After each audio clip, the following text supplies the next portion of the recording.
muy, muy bajo entender de que solamente nos vamos a la etiología y decimos de que es manos prácticas, ¿no? Como se había visto hace muchos años. Y curiosamente hay varias instituciones y varios autores que han denominado a la quiropraxia desde varios enfoques. Y adelante, adelante.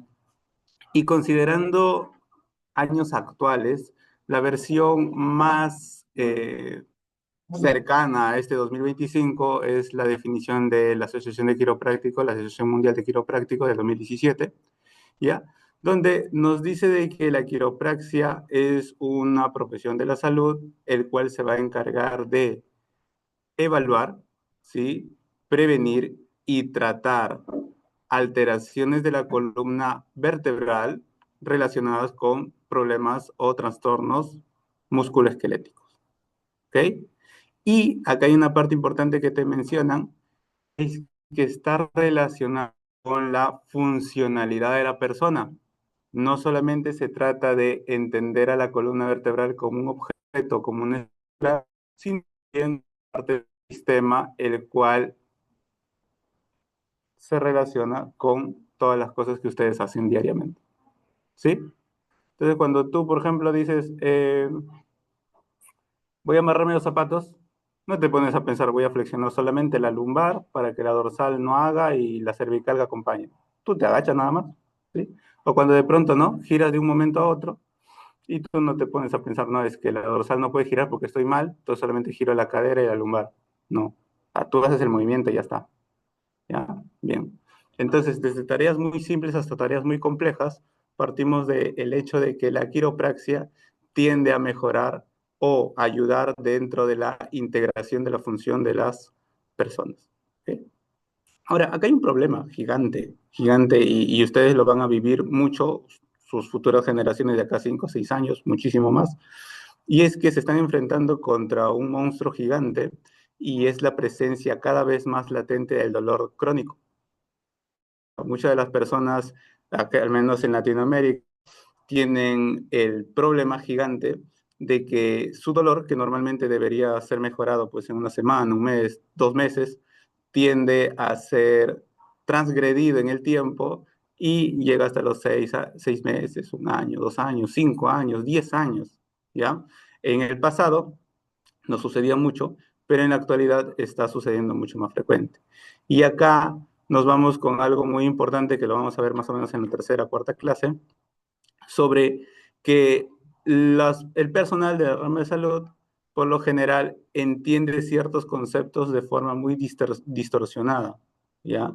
Entonces, hay que entender de que parámetros médicos, parámetros clínicos y parámetros físicos como tal, todos tienen que estar en relación con lo que presenta el paciente. Yo no puedo imaginarme cosas, ¿sí? Lo vamos a ver más adelante. ¿Ok?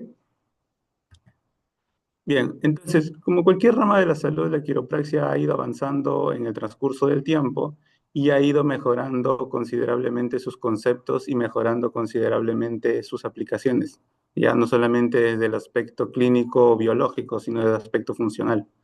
Entonces, si nos remontamos hace muchos años en la historia, desde la época china y la época griega, hace 1500, 2000, 2500 años antes de Cristo, ya se hablaba de quiropraxia o de manipulaciones vertebrales, ¿sí? Y después no fue hasta que el creador de la quiropraxia como tal, incito dentro de la literatura, ¿sí? David Palmer, provocó un gran revuelo con el tema de las subluxaciones.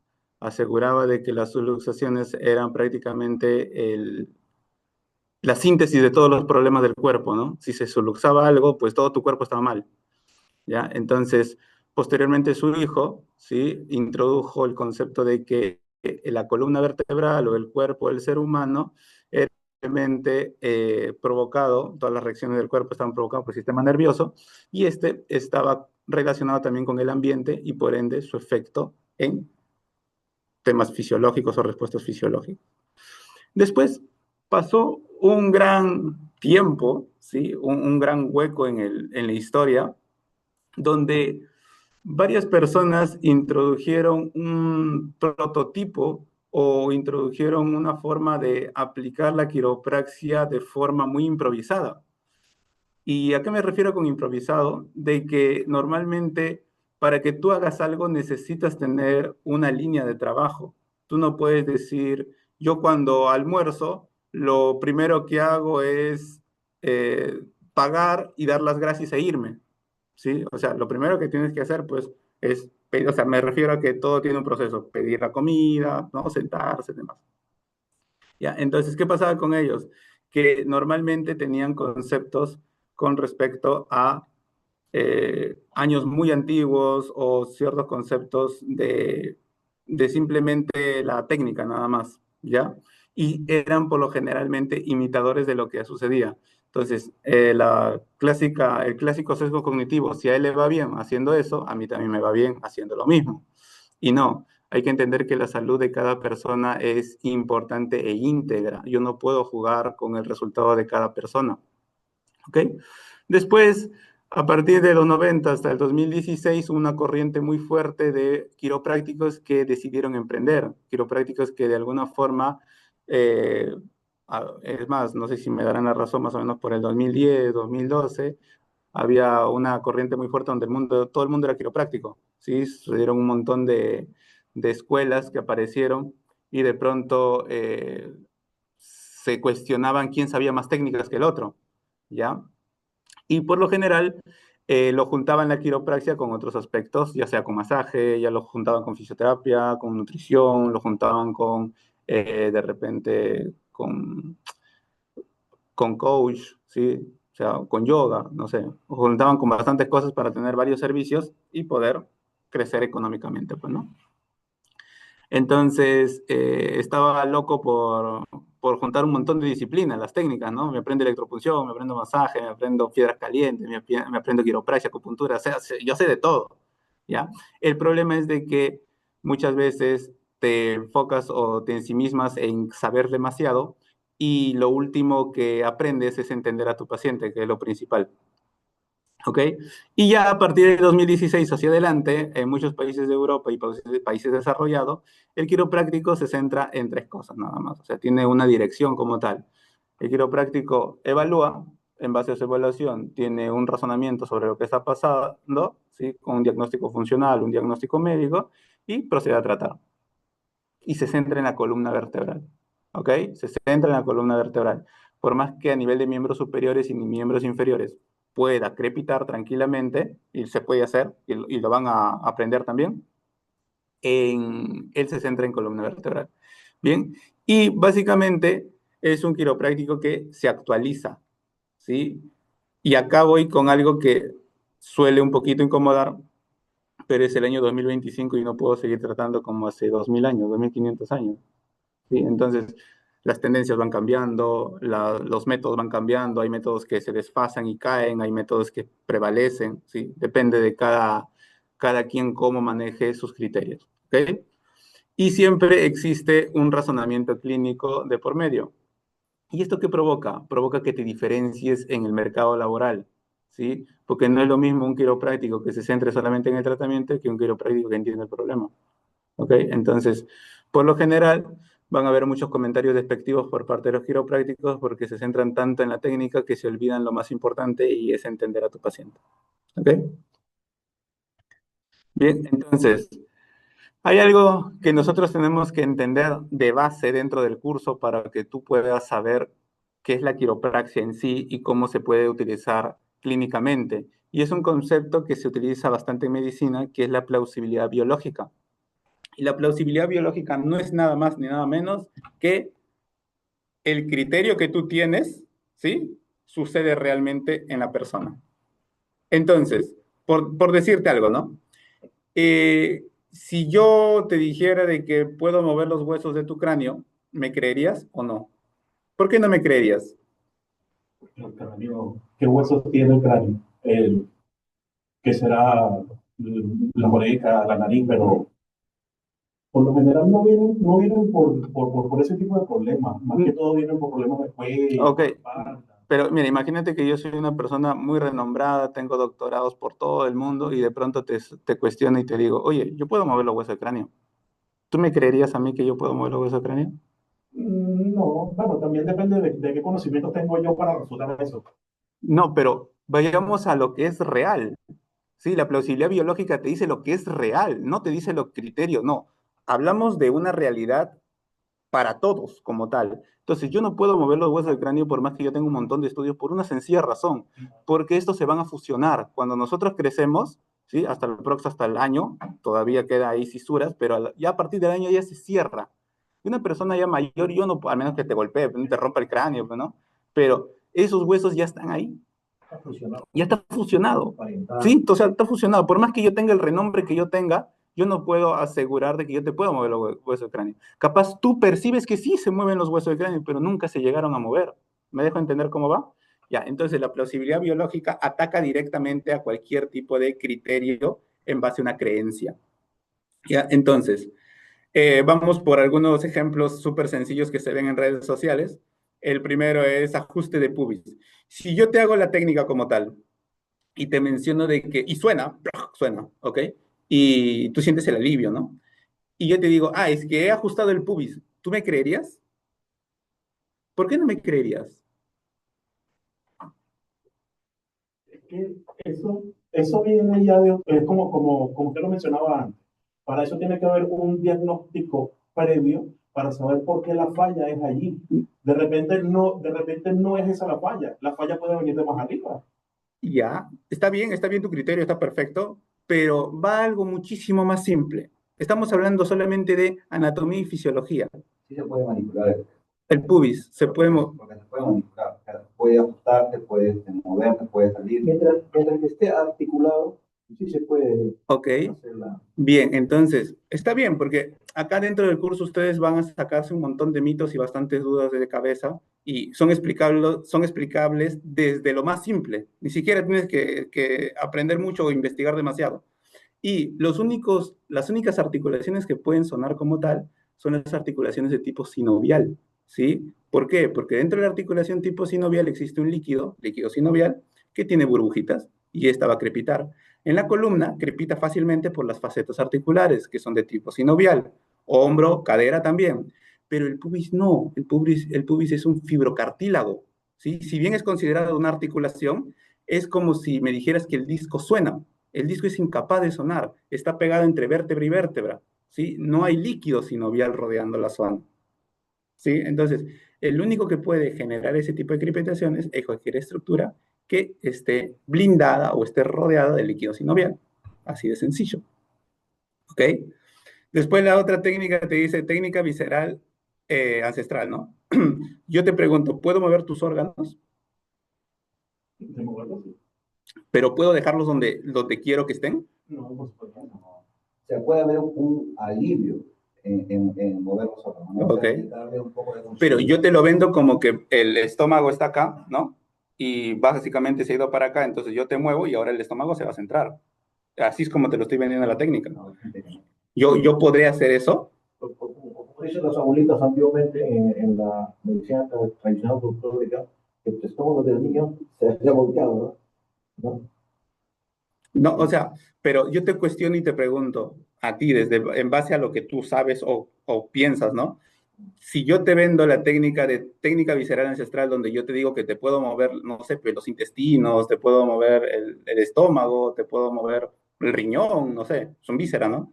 Entonces, ¿me creerías? Pero mover a dónde, o sea, cambiar de lugar O sea, de repente dar un alivio, o sea, te lo vendo como que está chueco, o sea, se ha ido para un lado y está mal, desalineado, y ahora te lo coloco en su lugar. es imposible de que se mueva de su estructura original, ¿no? Va, ahora, tú sabes eso, perfecto, pero ¿por qué?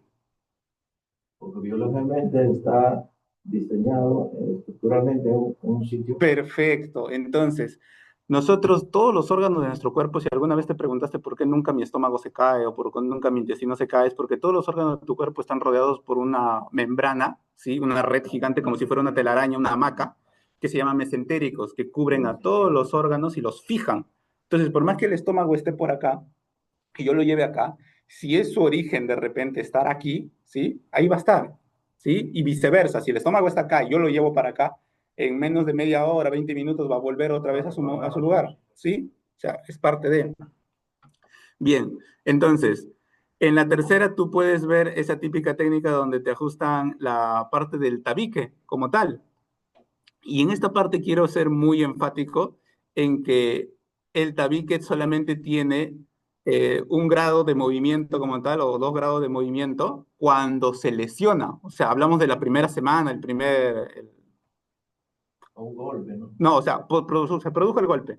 Yo tengo la capacidad de nivelar el tabique, ortopédicamente hablando, ¿sí? En esa primera semana. En medio de un rango de 24 horas, digamos. Ya, Porque me gusta muchísimo más el 24 horas, pero lo que se menciona ortopédicamente es que hay algunos casos que pueden llegar a durar 5 días, 7 una días, semana. pero yo no tengo ninguna lógica de que mi nariz esté desviada por X accidentes de 7, 8 años y yo pueda nivelarlo.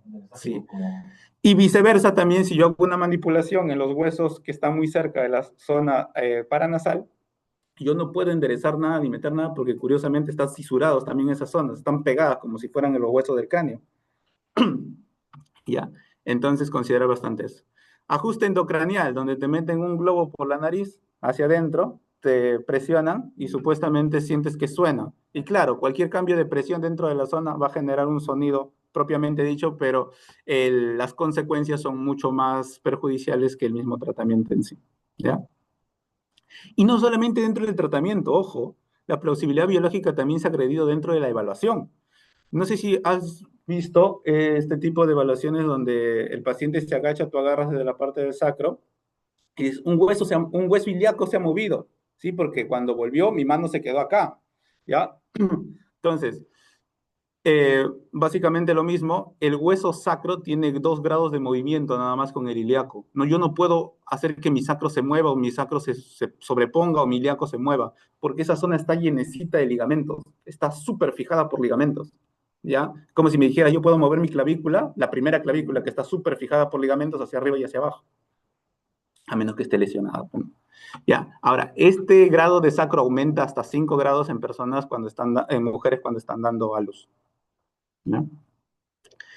Y por último, en la parte de quiropraxia también se utiliza bastante la evaluación de la pierna larga, la pierna corta, que lo vamos a ver en la siguiente clase, cómo se desmiente todo eso fácilmente, y es entender de que todos los seres humanos tenemos una pierna más larga que la otra, ¿sí? Todos nacemos con una pierna más larga que la otra, y la diferencia es 1 centímetro, 2 centímetros mínimo. Si ya pasa de los 3 centímetros es un tema ortopédico, y ahí el médico traumatólogo o el médico ortopédico va a definir si es de carácter óseo o si es de carácter cartilaginoso, que ahí sí tienen que operar, ¿no?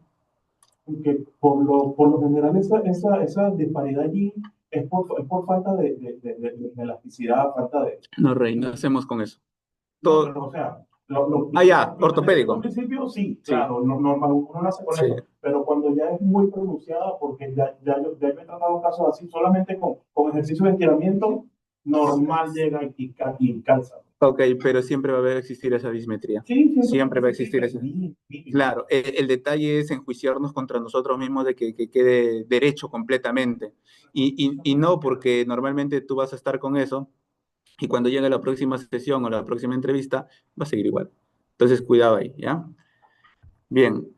Entonces, siempre que ustedes vayan a tratar a un paciente, se tienen que hacer una pregunta muy básica, ¿no? ¿Estoy seguro de lo que hago?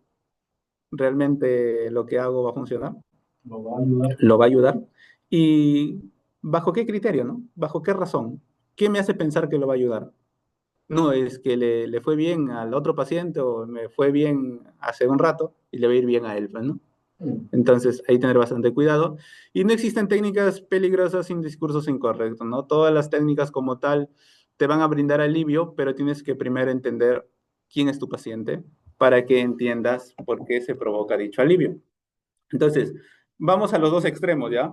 Por una parte, tienes terapeutas que vienen, por ejemplo, un paciente con dolor de cintura y le ponen acupuntura, le hacen quiropraxia, le hacen masaje, le hacen ventosa, le hacen frío, le hacen calor, le hacen de todo, ¿no? Más de 9 técnicas. Y tú le preguntas al terapeuta, ¿y qué le funcionó? No sé, le hice de todo y le mejoró, pero la cosa es que se fue bien y me pagó. Sí, pero ya, de las 9, ¿cuál realmente le mejoró? No, es que es todo. Bien, entonces ahí estás jugando con la salud del paciente porque es como si tú te fueras al médico y te fueras, ¿no? Me duele una infección, tengo una infección. Ya, tómate este nuevo antibiótico. Vienes a la siguiente semana, oye, yo me siento mejor, ya, me curé.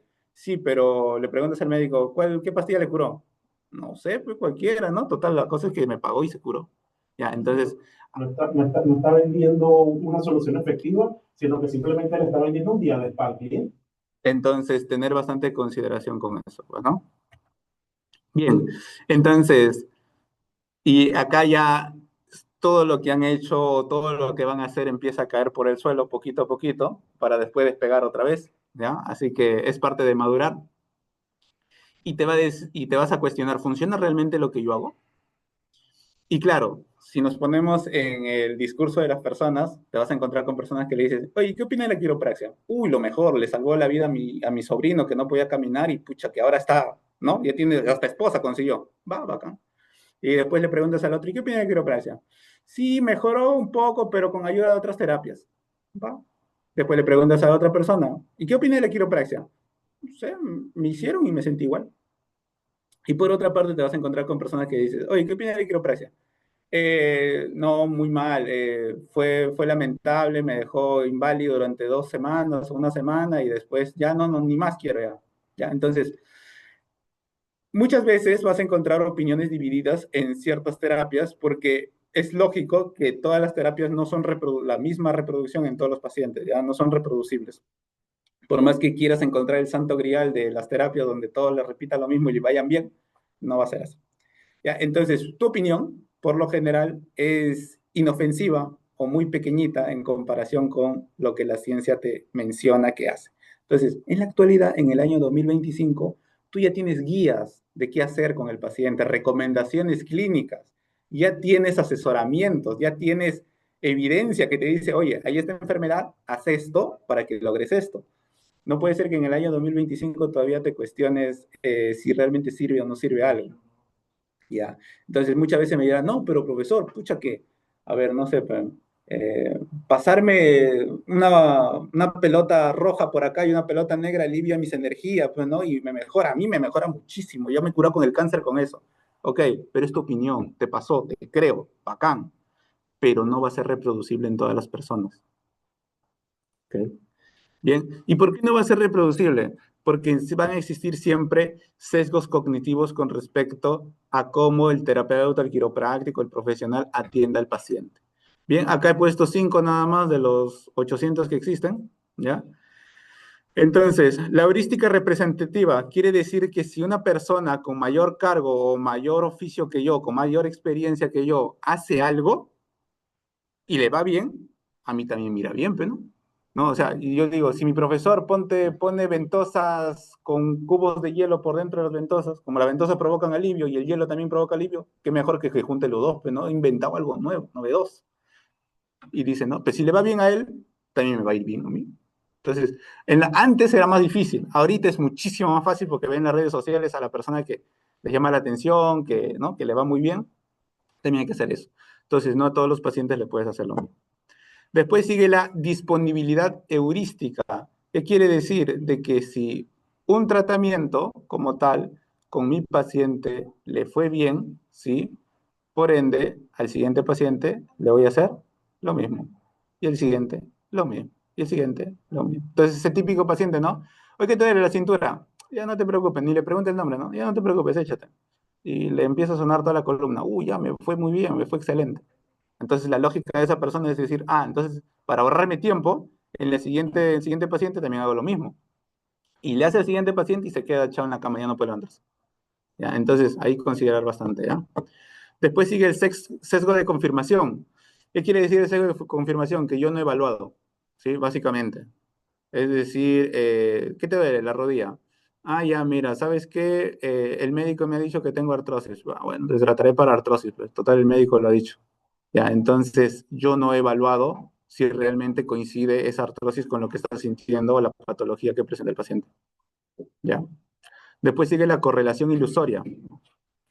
En la correlación ilusoria ustedes tienen que pensar de que un evento mágico no puede mezclarse con un evento físico o fisiológicamente existente. Yo no puedo decirle al paciente, el paciente viene, ¿no? Es súper creyente de los astros y le dice, no, es que me duele el hombro. Es que te duele el hombro porque ayer fue luna creciente y se acercó a Venus y por ende Sagitario estuvo retrógrado, creo, ¿no? Y ya, pues, y por eso te duele. Entonces la próxima vez que suceda eso también te va a doler. ¿Ya? Entonces hay que tener bastante cuidado con la correlación ilusoria. fusionar conceptos que no existen y que solamente están acá en tu imaginación. ¿Ya? Y el exceso de seguridad que suele pasar a personas que tienen mucha experiencia, que lo llegan a ver al paciente no cojeando o rangueando y dicen, ah, yo ya sé qué tiene. ¿Sí? Entonces, tener bastante cuidado con eso.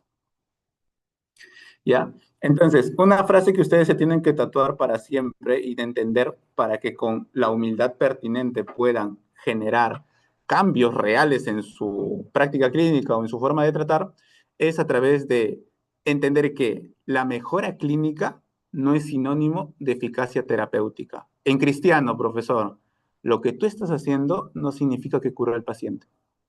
¿Sí? Por estas sencillas razones. Porque hay una persona que dice, no, es que el paciente estuvo mal, doliéndole la cintura horrible, y yo le empecé a hacer un montón de cosas y ya, mejoró, ya, se puso mejor, mucho mejor. Y hay que entender que existen ciertos factores que van a alterar el resultado de tu terapia, siempre lo van a hacer. Número uno, la historia natural de la enfermedad. Todas las enfermedades tienen un inicio y tienen un final. Y si hablamos de enfermedades crónicas, el final es la muerte.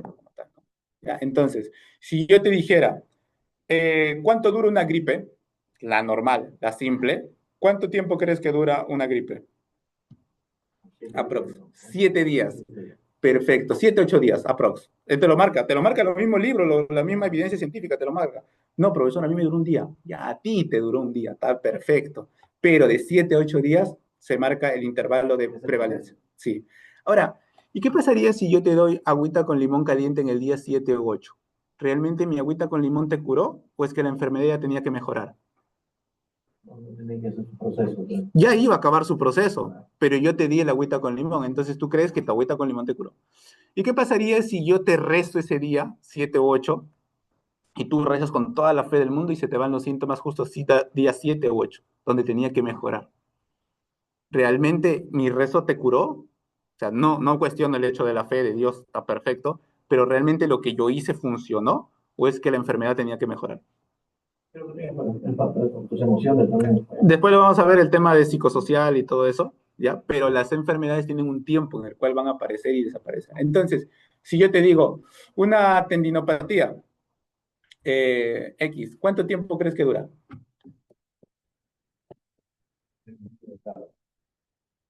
Una simple, grado 1.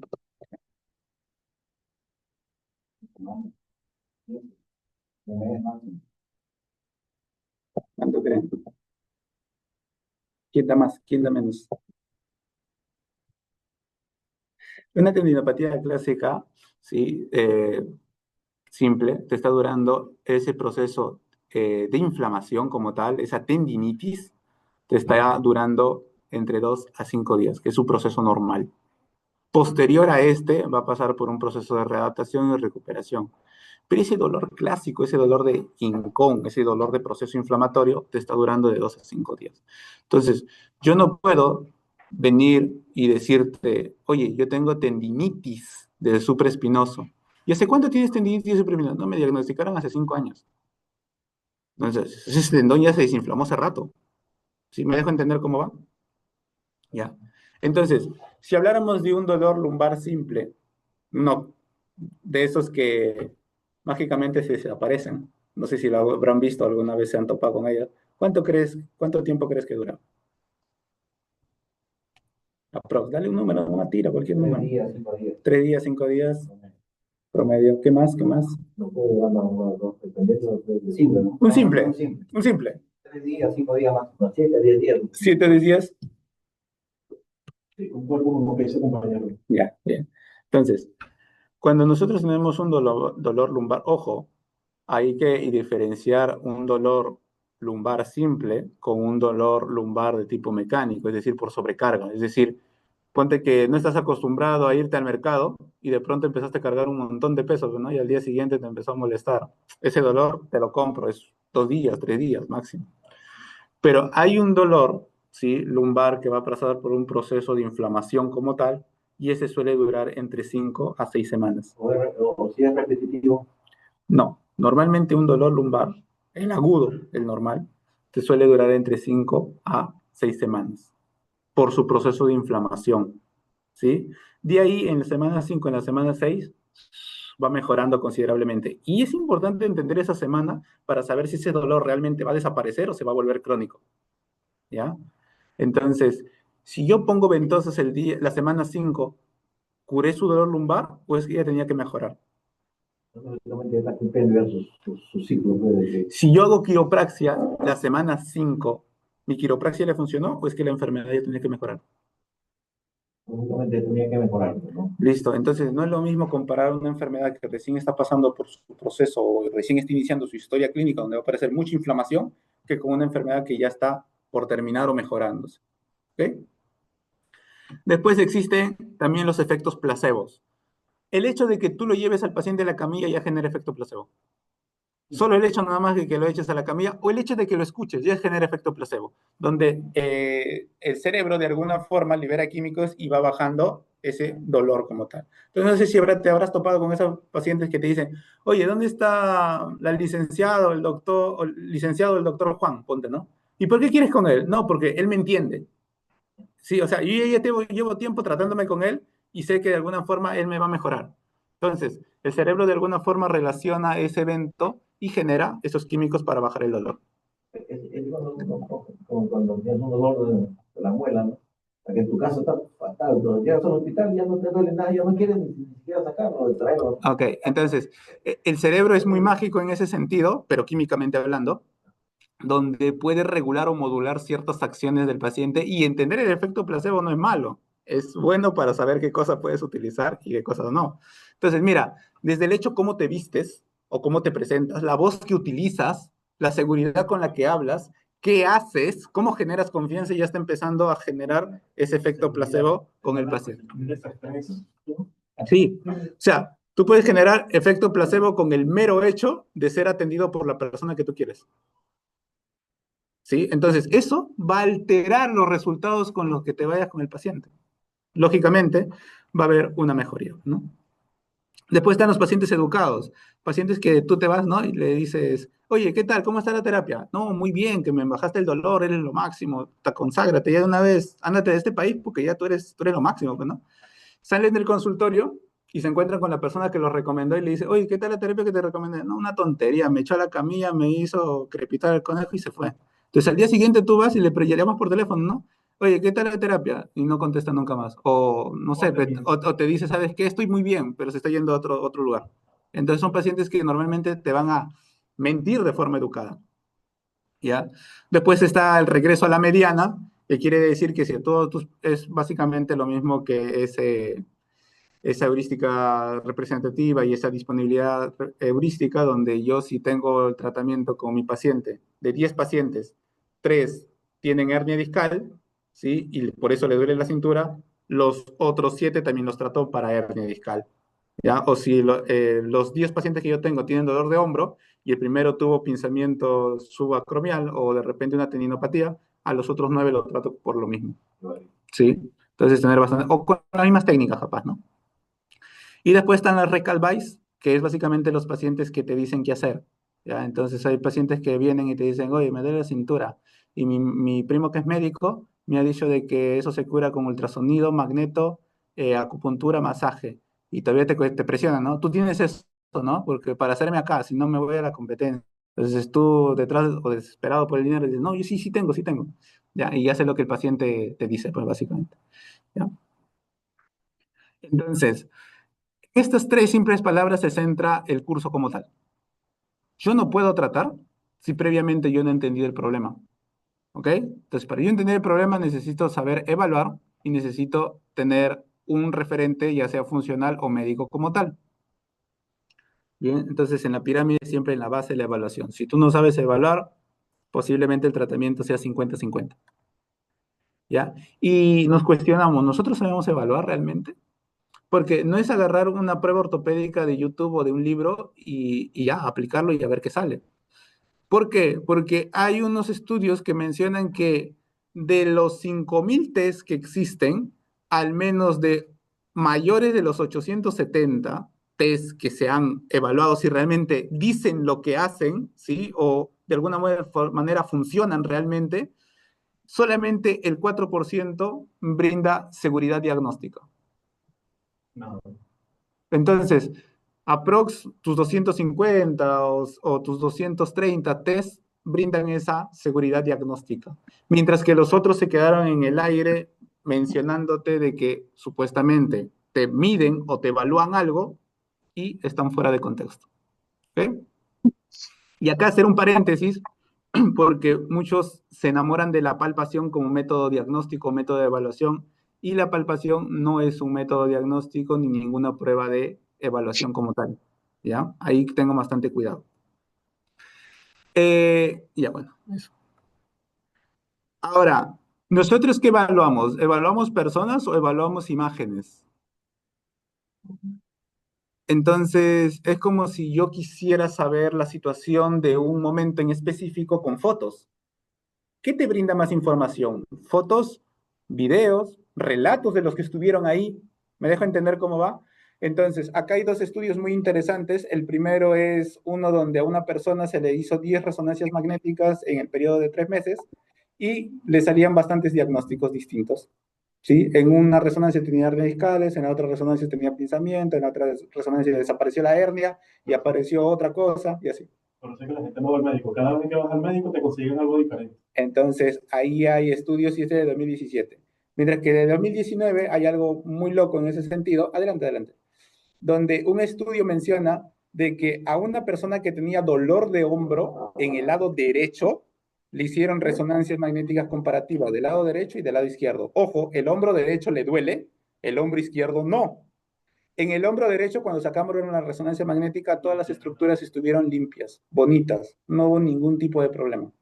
Pero cuando le sacaron la resonancia magnética del hombro izquierdo, que no le dolía, estaba roto, deteriorado, estaba ya para la otra, ya para el catre. Y algunos alumnos me dicen, ah, ya, profesor, por eso es que en salud te operan una estructura que no es. Claro, y es que normalmente te vas por dolor de rodilla del lado derecho y en los exámenes muestra que es el lado izquierdo el que está mal. Lo que pasa es que también es un Sorry, poco ¿en qué se debe eso? humano o nuestra autodefensa neural. Cuando falla el brazo derecho, vamos a utilizar más el brazo izquierdo. La carga de movilidad viene allí. Te lo compro, Doctor, te lo compro doctor, perfectamente. ¿y a qué se debe eso?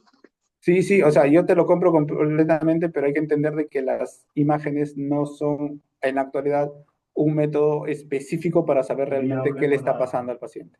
Y acá te doy otro entre paréntesis. Cuando hablo de entre paréntesis es que lo voy a desarrollar más adelante, ¿ya? Adelante, adelante. Doctor, ¿y a Para qué que se tú debe eso? Una consigas, pregunta. para que tú consigas un sistema de evaluación, tiene que tener relación los síntomas y signos del paciente con la imagen que te están presentando. Porque muchas veces suele pasar con el paciente que tú le sacas una resonancia magnética de la espalda y te encuentras con un montón de lesiones, más de 20 lesiones, ¿no? Pucha, que esta persona debe estar para la otra ya, para operación, ya para morirse, sufriendo de dolor, ¿no? Y curiosamente le pregunto al señor Juan, ¿cómo está? Estoy tranquilo, estoy bien. Oye, ¿tienes una hernia? Sí, no me duele. Ya, entonces, considerar bastante no solamente la foto, sino lo que te menciona el paciente, pues, ¿no? Pero es muy cierto lo que mencionas anteriormente sobre como yo tengo una fractura microbial izquierdo, y eso no me molesta absolutamente para nada. Hago juego pelota y todo, voy al choque, todo, no es una clásica, ¿no? Pero, ¿qué me molesta? Me molesta El lado contrario. Entonces, ahí tener bastante cuidado con entender más a la imagen que al paciente. Ese es el mensaje en sí, ¿ya? La imagen está bien, la imagen está perfecto. Es más, yo lo veo desde un aspecto psicológico en sí, para que el paciente vea de que te estás interesando en su caso, pero no marca o no cambia clínicamente nada, o casi nada, ¿no? Entonces, eh, hay que entender que hay estructuras que no van a cambiar porque van a pasar por un proceso, ¿sí? Y es parte de... Por ejemplo, a nivel del disco, este estudio menciona que en 3.110 individuos sin dolor, que no tienen dolor de cintura, ¿sí? Se ha visto degeneración discal en estos grados, ¿sí? 37% a los 20 años y 96% a los 80. Entonces, hay muchas personas que aseguran o aseveran de que al paciente le duele la cintura porque en su placa o en su resonancia el disco está muy pequeñito y tienen que entender de que ese disco sí va a pasar por un proceso y obviamente mientras más edad tengas, más chiquito se va a hacer, más se va a adelgazar, ¿ya? Y no, es que sí, porque si se agacha presiona los nervios, ¿no? déjame decirte que el cuerpo es tan adaptable en ese sentido que los nervios es lo último en enterarse de lo que está pasando, ¿ya? Entonces, ahí tener bastante consideración, ¿ya? Y ya yéndonos pasando de la evaluación o ciertos conceptos que ya debemos ir dejando de la evaluación, también hay que tener ciertos conceptos con el diagnóstico. Y los diagnósticos pueden ser tanto aceptados como no aceptados. Obviamente yo no le voy a hacer tanto caso a los diagnósticos que no son aceptados, ¿sí? Entonces, dentro de los diagnósticos aceptados tenemos señales biomédicas como la insuficiencia respiratoria, la anemia, la presión arterial. Entonces, si yo te digo, por ejemplo, tú tienes hipertensión, ¿yo puedo señalarte con el dedo que él tiene hipertensión? ¿O necesito una prueba que mida que realmente tiene los niveles de presión arterial altos? Tengo que hacer una prueba de laboratorio para saber. ¿Cuál es la prueba que se utiliza para saber si una persona tiene la presión alta? ¿El Es que igual ¿Cómo se llama? Para medir la presión. tensiómetro? Pero la tensión baja y sube, pues en ese No, momento está no bien. vas a tener la tensión alta perennemente, pues no. No, o sea, cuando una persona... Hay personas que solo mirando ya saben que tienen. Sí, o sea, yo no puedo diagnosticar mirando a la persona, necesito una prueba que me sea capaz de medir. En sí, la hipertensión el médico lo mide controlando toda una semana en sí. Entonces, en esa semana siempre los valores están por encima del rango de su edad. Menores de 65 por encima de 120 sobre 80 y en mayores de 65 sí hay un 140 sobre 90. Entonces, si está 160, 170 todo el tiempo, ya considerarse persona hipertensa. Ya, entonces, por ejemplo, ¿no? Si yo te dijera que tienes anemia, ¿puedo hacer así? Tiene anemia, por la cara que tiene anemia, ¿no? O le bajas el párpado y está. Sí, estás anémico, papi. Claro, entonces el conteo de glóbulos rojos permite saber si yo tengo debajo de lo normal y se puede considerar anemia. ¿Ok? ¿Te das cuenta que es medible? ¿Te das cuenta que se puede medir? Hay un instrumento que yo no te puedo decir, tú tienes fiebre. Ah, será, pero estoy caliente, ¿no? No, pero tu calentura es por otra cosa. Claro, el termómetro, perfecto. Entonces, por otra parte tenemos, según la CIE 11, que lo utilizan bastante la parte médica, los síntomas, signos y síndromes. Entonces, en los síntomas, signos y síndromes tenemos, por ejemplo, a la lumbalgia. Le duele, el dolor es un síntoma, hay dolor lumbar. No te dice mucho, pero ahí está, es un diagnóstico médico, porque hay un síntoma como tal. ¿Sí? Igual con la gastritis. Está inflamado, hay signos de inflamación, ¿sí? Y ahí está tu diagnóstico. Síndrome de Down, acuérdense que un síndrome es el conjunto de signos y síntomas, ¿ya? Hay los dos. ¿Ya? Y después tenemos a nivel de la CIF, que es más que todo sobre la función, sobre las disfunciones, ¿ya? Que buscan entender un contexto del diagnóstico. Entonces, se juntan 4 factores acá. El factor biológico, o sea, qué estructura está mal, ¿ya? Buscan el factor perspectivo, o sea, qué piensa el paciente de ese problema, ¿sí? Si hay algún cambio o alguna alteración por ese problema. El factor ambiental, ¿sí? Cómo ha afectado a su contexto este problema y el factor principalmente de participación, ¿ya? ¿Cómo le ha afectado? Por ejemplo, hay personas que se ausentan al trabajo, hay personas que se ausentan al colegio, ya no quieren de repente cargar a sus hijos, no sé, dependiendo, ¿no? Y por otra parte tienen los diagnósticos no aceptados, que son mecanismos no reconocidos porque yo no puedo medirlos, ¿sí? Entonces, vuelvo otra vez, y bastante lo utilizan, ¿no? Tú tienes una disfunción sacroiliaca y te pones a pensar, ¿cómo una disfunción sacroiliaca? No, es que tu lado derecho de tu articulación sacroiliaca se ha movido. Y después ves la plausibilidad biológica y dices, no, pero si esa vaina está fijo, máximo 2 grados, que sucede un movimiento pélvico normal. Yo no puedo medir si en un lado hay 1 grado y en el otro 2 grados. ¿Sí me dejo entender? Menos con la percepción. Disquinesia escapular, que una escápula se abre más que la otra. No es un diagnóstico porque aunque no lo creas, la gran mayoría lo tiene. ¿Ya? El ritmo craniosacral, sí, que es un tema osteopático, síndrome de piramidal. Acá tener bastante consideración que a partir del 2014 ya se cambió el concepto de síndrome de piramidal, pues se dieron cuenta que el piramidal no era el causante del problema, sino más es un tema de glúteo menor, ¿ya? Por eso en la actualidad se conoce como síndrome de glúteo profundo. Contractura de trapecio, sí, aunque lo he visto bastante en médicos que te ponen contractura como tal, una persona normal, común y corriente es incapaz de contracturarse, sí, los únicos que se llegan a contracturar son pacientes neurológicos, ¿ya? Nos vamos a la definición de contractura, nos hablamos de que la contractura es cuando el músculo, curiosamente, se mantiene en contracción y evita el movimiento o limita el movimiento, no puede moverse. Si yo tuviera una contractura de trapecio, básicamente estuviera así, pero no. Ahí está, no me puedo ni girar ni bajar el hombro. Eso es una contractura de trapecio. ¿Ya? Y disfunción de la primera costilla, te dije que esta primera costilla está súper fijada por ligamento, se puede mover. ¿Ya? Ahí hay unas estructuras que esta diapositiva se la va a pasar igual, no se preocupe. ¿Ya? Entonces, ahora sí, yendo a la cancha. Eh, si viene un paciente con dolor de cintura, ya dolor de columna como tal, ¿qué le duele? ¿Qué le duele al paciente? Le dolerá la piel, le dolerá el músculo, le dolerá el nervio, el disco, la articulación facetaria. ¿Sí? Bien, entonces, nosotros en la actualidad tenemos guías clínicas de evaluación para nosotros determinar, por medio de la probabilidad, ir quitando criterios hasta saber realmente qué le está pasando al paciente. ¿Ok? Que esto lo vamos a ver, lo vamos a desarrollar. ¿Ya? Pero quiero que entiendas que en la actualidad yo ya no puedo imaginarme cosas. Los tejidos van a responder clínicamente a ciertas pruebas o ciertos test que te van a marcar si realmente tiene o no tiene. Entonces, por ejemplo, ¿no? Si mi paciente me dijera, me duele la cintura y se me irradia por toda la pierna, ¿no? Y tú dices, ¡ay, ciática! Claro, al toque nomás. Lo mismo que te estoy diciendo que no hagas, hiciste. ¿Ya? Es ciática, lo apuntaste con el dedo. Y básicamente, para tú determinar que tiene ciática, necesitas corroborar dos cosas, principalmente una prueba clínica y una prueba médica. La prueba médica, o cuando el paciente tiene ciática, ¿qué crees que hace el médico? ¿Qué prueba te manda? ¿Qué examen te manda? No me digas radiografía, por favor. En su mayoría todos mandan una resonancia magnética, en su mayoría, No. para A ver ver si qué realmente. distancia tienen los discos, pues. No, no, no, es que hay que entender que cuando hablamos de un problema de nervio ciático, el tejido neural, o sea, el trayecto de todo el nervio es el que está dañado como tal, ya sea al inicio, al final o en el centro. Entonces, ¿qué prueba el médico utiliza para saber si el paciente tiene realmente problema en el nervio ciático? ¿Qué creen ustedes? ¿Qué hacen? Le dice, ah, tiene ciática, así le dice.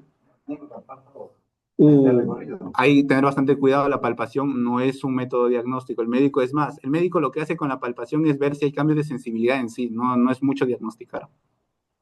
El médico lo que utiliza es un examen que se llama electromiograma para ver la conductividad del nervio.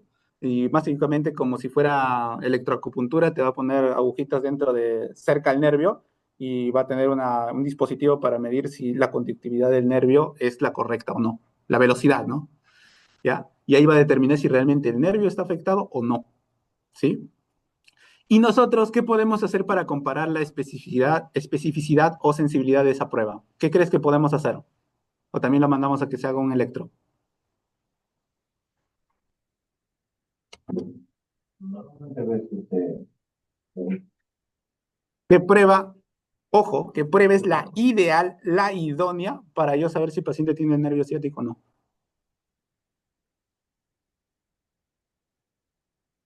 Si está inflamado, dice usted, Si hay un daño en ese nervio, no sé, hay un problema. que en el mundo del nervio ciático, muchos especialistas localizan o detectan, según ellos, el dolor en la parte del glúteo. No, mira, a lo que voy es de que nace desde. no, Claro, a lo que voy es de que tu opinión está perfecto, tú puedes ver muchas cosas, pero en la realidad, clínicamente, ya dentro de los artículos, dentro de lo que es real, ¿cómo crees o qué se utiliza para evaluar al nervio ciático? ¿Qué prueba ortopédica se utiliza para evaluar el nervio ciático? Porque si yo soy capaz de decir, ah, tú tienes ciática es porque yo lo he evaluado. Y lo vas a encontrar en internet, lo vas a encontrar en libros, lo vas a encontrar en un montón de lugares. La prueba se llama prueba de la SEGE, ¿ya? O la prueba de elevación de pierna recta. Entonces, yo hago la prueba o el test de la SEGE y, o sea, básicamente el paciente está echadito, sin doblar el tobillo, solamente levanto el talón y presiono la rodilla para extensión, levanto la pierna. Si el paciente siente molestia o dolor antes de los 45 grados de elevación, podemos, no, yo todavía te estoy diciendo, suponemos que puede estar por un nervio ciático. Si pasa los 45 grados y tiene dolor, eso no es ciático, así de sencillo. Ahora, si es antes de esos 45 grados y el paciente te dice, o tú le dices, ¿no? ¿Te duele de la rodilla hacia arriba o de la rodilla hacia abajo? Si el paciente te dice que es de la rodilla hacia arriba, no es nervio ciático. Si te dice que es de la rodilla hacia la pierna, hacia los dedos, ahí aseguramos un poquito más que es el nervio ciático. ¿Ya? Entonces, por más que el paciente me jure y me perjure de que le arde el nervio ciático, la pierna se le adormece, le duele y demás, si la prueba me sale negativa, no estamos sobre un problema del nervio ciático. ¿Por qué? Porque en la columna van a haber múltiples mecanismos por los cuales va a irradiar de la cintura a la pierna y no todos van a ser provocados por el nervio. ¿Ya? Entonces eso es importante entender. Por eso que existen confundidores, te vas a confundir bastante, pero para eso tú tienes que tener un sistema de descarte que te mejore la evaluación. ¿Hasta ahí cómo van? ¿Soportaron la primera partecita? Ya, bien, bien. Bien, entonces, vuelvo otra vez a la siguiente parte, ¿no? Y te cuestiono y te pregunto, ¿yo puedo tratar algo o puedo resolver un problema que no conozco? Entonces, lo mínimo que nosotros tenemos que hacer es no suponer y realmente entender el problema. ¿Sí? Entonces, con la madurez propia de la edad y de la experiencia, entender de que existen conceptos que ya están marcadísimos. ¿Ok? Entonces, solamente no voy a ser, dime, No, no voy a ser tan agresivo en irme muchas cosas, solamente a nivel lumbar vamos a hablar de algunos conceptos que uno tiene que tener en cuenta y de dónde se van a ir desenmarañando, quitando múltiples pensamientos que no tienen nada que ver. Bien, tenemos el primer tipo de dolor y uno de los más solicitados, complejos y a su vez mencionados dentro de la práctica clínica, el dolor de tipo discogénico, que, oh sorpresa, también es capaz de irradiar hacia la pierna. ¿Ya? Te hace lo mismo que una ciática, tranquilamente. Y quiero que entiendas de que el dolor de tipo discogénico está siendo provocado por un proceso inflamatorio. No es por cargar peso como tal, ¿sí? Y en la actualidad se concibe de que el 90% de los pacientes con dolor discogénico presenta alteraciones metabólicas dentro del disco, a diferencia de lo que nosotros creíamos que era por cargar peso, que es un 10%. Y ese 10% está relacionado con personas que cargan demasiado peso, ya sean estibadores o personas que, pues, no sé, cargan 100 kilos, 200, 300 kilos, ¿ya? Entonces, la gran mayoría de nosotros asumíamos que el disco sufría problemas por cargar peso, ¿no? Te duele la cintura, por cargaste peso, ¿no? Así lo apuntamos, cargaste peso. No, no he cargado peso. ¿Por qué no has cargado peso? Porque trabajo siendo oficinista. Entonces, taxistas, costureros, oficinistas, personas que trabajan, son muy sedentarias, personas que trabajan todo el día sentado frente a la PC, presentan también hernias discales o dolor discogénico de tipo discogénico, ¿ya? Entonces, se rompe el mito de que el peso es el único factor persistente del problema o del dolor discal o del proceso inflamatorio dentro del disco. Entonces, profesor, ¿y a qué se refiere con alteraciones metabólicas dentro del disco? Es que el disco tiene un mecanismo de nutrición, ¿sí? El disco, acuérdate de que se va a nutrir a partir de los vasos sanguíneos que le llegan a las vértebras. No tiene un sistema acá afuera. Le llega a las vértebras y a través del núcleo pulposo se va a ir nutriendo, ¿ya? A través de la placa terminal, cartilaginosa terminal. Entonces, lo que le afecte a esa nutrición va a provocar este proceso inflamatorio, ¿sí? ¿Qué cosa le puede afectar a la nutrición del disco? 4 factores que tenemos que considerar con nuestro paciente, no solamente a nivel de disco, sino a nivel general. Te afecta la nutrición a nivel mitocondrial y de todas las células. Número 1, poca actividad física. Poca actividad física. Número 2, alteraciones en la alimentación. ¿Sí? Está consumiendo cualquier tontería, ¿no? Número 3, no se hidrata, no toma agua. Ahorita lo vamos a desenmarañar un poquito más o enfocar, ¿sí? No toma agua. Y número 4, y considero yo el más importante de todos, no por ende, no le hago caso a los demás, los 4 son igualmente importantes, pero uno que está olvidado y que se tiene que mencionar mucho es la calidad del sueño del paciente. ¿Ya? Dormir bien. Más que dormir bien, no es que duermas tus 7, 8 horas o 9, sino no ser interrumpido durante el sueño. tener un buen sueño. Sí, de corrido me refiero. Exacto. Bien, entonces, en la poca actividad física nosotros tenemos un factor persistente y es el hecho de que esa musculatura no me va a servir o no me va a ayudar para poder readaptarlo óptimamente al paciente. Entonces, todas las cargas que pueda hacer, ya sean hasta poquitas, ¿sí? Van a ser muy sensibles para el paciente. ¿Okay? Por otra parte, la alimentación, ¿sí? Conduce a la liberación de factores químicos proinflamatorios, ¿ya? Que citoquinas, histaminas, prostaglandinas, que son parte de eso, ¿no? Por otra parte, la hidratación. El protocolo constante de hidratación va a ser tu peso dividido entre 7, ¿ya? ¿Sí? Tu peso, con lo que tú peses, dividido entre 7. Esos son los números de vasos de agua que tienes que tomar, de 250 onzas el vaso, ¿no? Que también hay algunas personas que les gusta simplificar el tema y que son 2 litros de agua, 2 litros y medio de agua diarios, 4 vasos en la mañana, 4 vasos en la tarde, y en la noche evitar el tema de agua por el tema de los riñones, ¿no? ¿Ya? Entonces, cualquiera de las dos versiones es válida. Profesor, pero mi paciente hace actividad física, duerme bien, se alimenta bien, pero toma bebidas, eh, bebidas hidratantes, ¿no? Quiero que entiendas de que cuando tú tomas agua sola, te da igual si es mineral, si es de caño, lo que sea, es mucho más fácil de que la célula lo pueda absorber, ¿sí? La mitocondria utiliza ese oxígeno dentro del agua como para que pueda respirar. Mientras que si tú lo combinas con cualquier tipo de colorante, azúcar, hierba, lo que sea, lo que va a provocar es que tu sistema va a tener que pasarlo por un proceso para que recién llegue a esa célula que está solicitando. ¿Me dejo entender? O sea, tú cumple con tus 2 litros y medio de agua y ya después tómate lo que desees, ¿no? Pero cumple con ese mínimo de hidratación. ¿Listo? Ahora, con la calidad de sueño. Cuando hablamos de la calidad de sueño, tenemos que entender de que el sueño es el real protagonista en la recuperación del paciente, el real regenerador de tejidos en la estructura del paciente. ¿Ya? ¿Por qué? Porque es en el sueño donde se van a equilibrar los procesos inflamatorios, donde se van a equilibrar los niveles de dolor, los niveles de sensibilidad. Hay personas que tienen un dolor de estómago, ¿sí? Se tomaron su pastilla y no les pasa, pues, ¿no? Ya pasó el efecto de la pastilla, descansan, duermen y con el sueño mejoran considerablemente el tema del dolor y la sintomatología. ¿Ya? Bien, hasta ahí entienden por qué el disco se daña realmente y no es por la carga. Ok. Ahora, otro aspecto del dolor de tipo discogénico es que se va a presentar en el 40% de los casos. ¿Qué quiere decir? Que de 10 pacientes con dolor lumbar, 4 mínimo, adelante, tienen dolor de tipo discogénico. Y esto es un gran marcador para ser el primero en evaluarlo. ¿Sí? Con este tú ya descartas si realmente se trata de un problema discogénico o puedes ir saltándote a los demás. ¿Ok? Bien, dime. ¿Cuánto tiempo se tiene que dormir?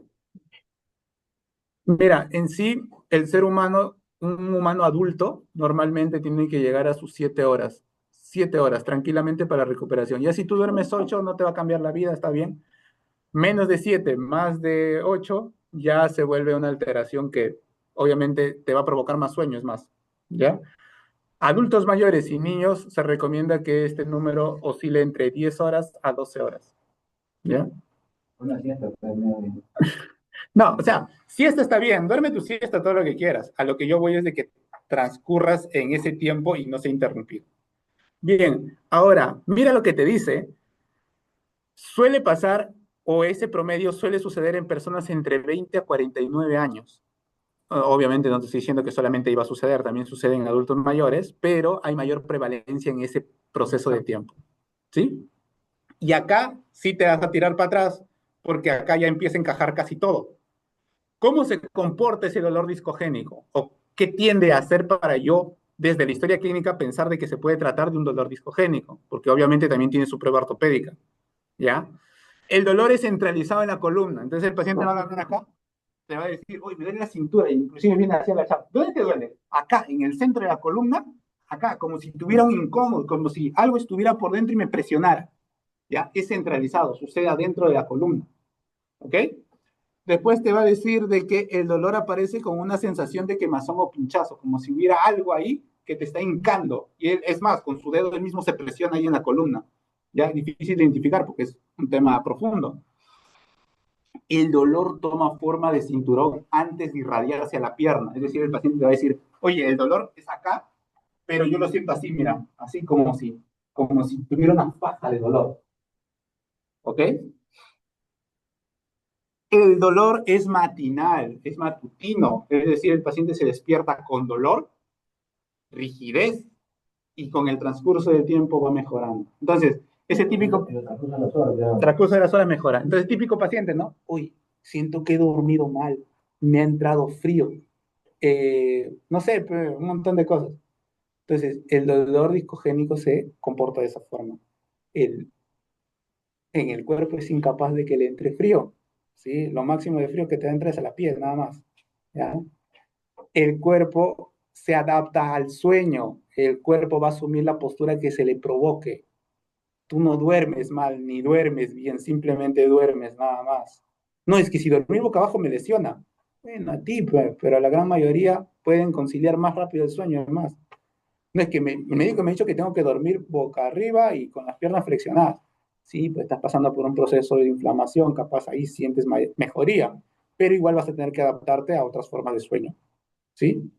Recuerden, no existe ni buena ni mala postura, no existe ni buena forma de dormir ni mala forma de dormir, no existe ni buena forma de pararse ni buena forma de sentarse, nada de eso. Cada persona se mueve independientemente como él se le plazca, dependiendo su estilo de vida. ¿Ok? ¿Se entiende hasta ahí? Sobre el dolor tipo discogénico, es uno de los más prevalentes y uno de los que más va a suceder. Su dolor es de tipo inflamatorio. Eso métetelo acá en la cabeza. Si el paciente tiene dolor de tipo discogénico, nunca le voy a hacer quiropraxia en la zona, pues sería malo. Es como si tú agarraras, yo me hago una herida, se inflama y me pongo a tensar la piel para abrirlo. Es lo mismo estás haciendo. Claro, vas a sentir el alivio de tensar la piel, pero el proceso inflamatorio agudo se vuelve otra vez a inflamar mucho más. Entonces, ay, profesor, yo he visto que lo jalan y le baja el dolor. Y le has preguntado en la noche cómo está. No puede dormir. ¿Ya? O el dolor lo mata. ¿Ya? O hay otro que te puede decir, sí, es que ya lo mejoró. Factores X, ¿no? Bien. Ahora, esto es importante. El dolor de tipo discogénico por su proceso inflamatorio es capaz de irradiar hacia la pierna. Pero adivina qué, no llega hasta el pie como tal, lleva máximo hasta la altura de los gemelos, ¿sí? Y cuando tú haces el test de la SEGE, no te va a salir de la rodilla hacia abajo, te sale de la rodilla hacia arriba. ¿Ok? Bien. Ninguna pregunta sobre el dolor discogénico, ¿no? Es uno de los más mencionados, ojo. Bueno. Podemos utilizar la quiropraxia lejos de la zona sin intención de jalar nada, ¿sí? Como mecanismo de modulación de dolor. ¿Ya? Pero mientras el proceso esté ahí, que aproximadamente suele durar entre un mes, mes y medio, ¿sí? Historia clínica de la enfermedad, yo soy incapaz de hacer algo netamente en esa zona, ¿ya? Si al mes y medio ya puedo hacer ajustes, sí, porque ya el proceso ya se acabó. El médico tiene que hacer un tratamiento ahí como para desinflamar. Te va a mandar a hacer terapia, el médico no se la complica con eso, te le va a mandar a hacer terapia, pero en la terapia tenemos que tener en cuenta el criterio de que eso está pasando por un proceso inflamatorio. Ahora, en esta parte me había olvidado mencionarles, ¿ustedes creen que pueden hacer algo con una inflamación? Así. Movilidad. No. ¿Ustedes creen que puedan cambiar el proceso de una inflamación? Es un proceso que va poco a poco, ¿no? Bajando. La Pero inflamación, se puede ayudar un poco a dando movilidad a la zona lumbar, no amplificando, sino dando movilidad. a lo que voy es que de repente el concepto de, hoy te voy a bajar la inflamación, ¿no? Para quitar el dolor, porque la inflamación provoca dolor. Entonces tienes que entender de que la inflamación es buena que suceda, no es mala. Yo no estoy en contra de la inflamación. ¿Por qué la inflamación es buena? Porque es un mecanismo de nuestro sistema inmunológico de regenerar el tejido, de recuperar. Si yo incido sobre la inflamación o me interpongo en la inflamación, lo que va a provocarse, sí, va a bajar el dolor, pero el tejido no se va a recuperar correctamente. Ya, curiosamente, lo que está buscando el cuerpo es que le llegue mucha sangre a esa zona para que el tejido se recupere. Entonces, si yo en este paciente con dolor discogénico que está pasando por un proceso inflamatorio, le meto cualquier factor de desinflamación, lo que voy a provocar es que, si bien es cierto, el síntoma mejora y puede hacer sus cosas, el tejido no va a recuperarse correctamente y va a ser persistente en el tiempo. ¿Qué recomendarías tú en ese sentido? Lo vamos a ver porque hay un aspecto en el dolor discogénico que se llama dirección preferencial y hay que entender cómo se está comportando el dolor durante esa inflamación. ¿Ya? Es decir, mejora ante la extensión, mejora ante la flexión.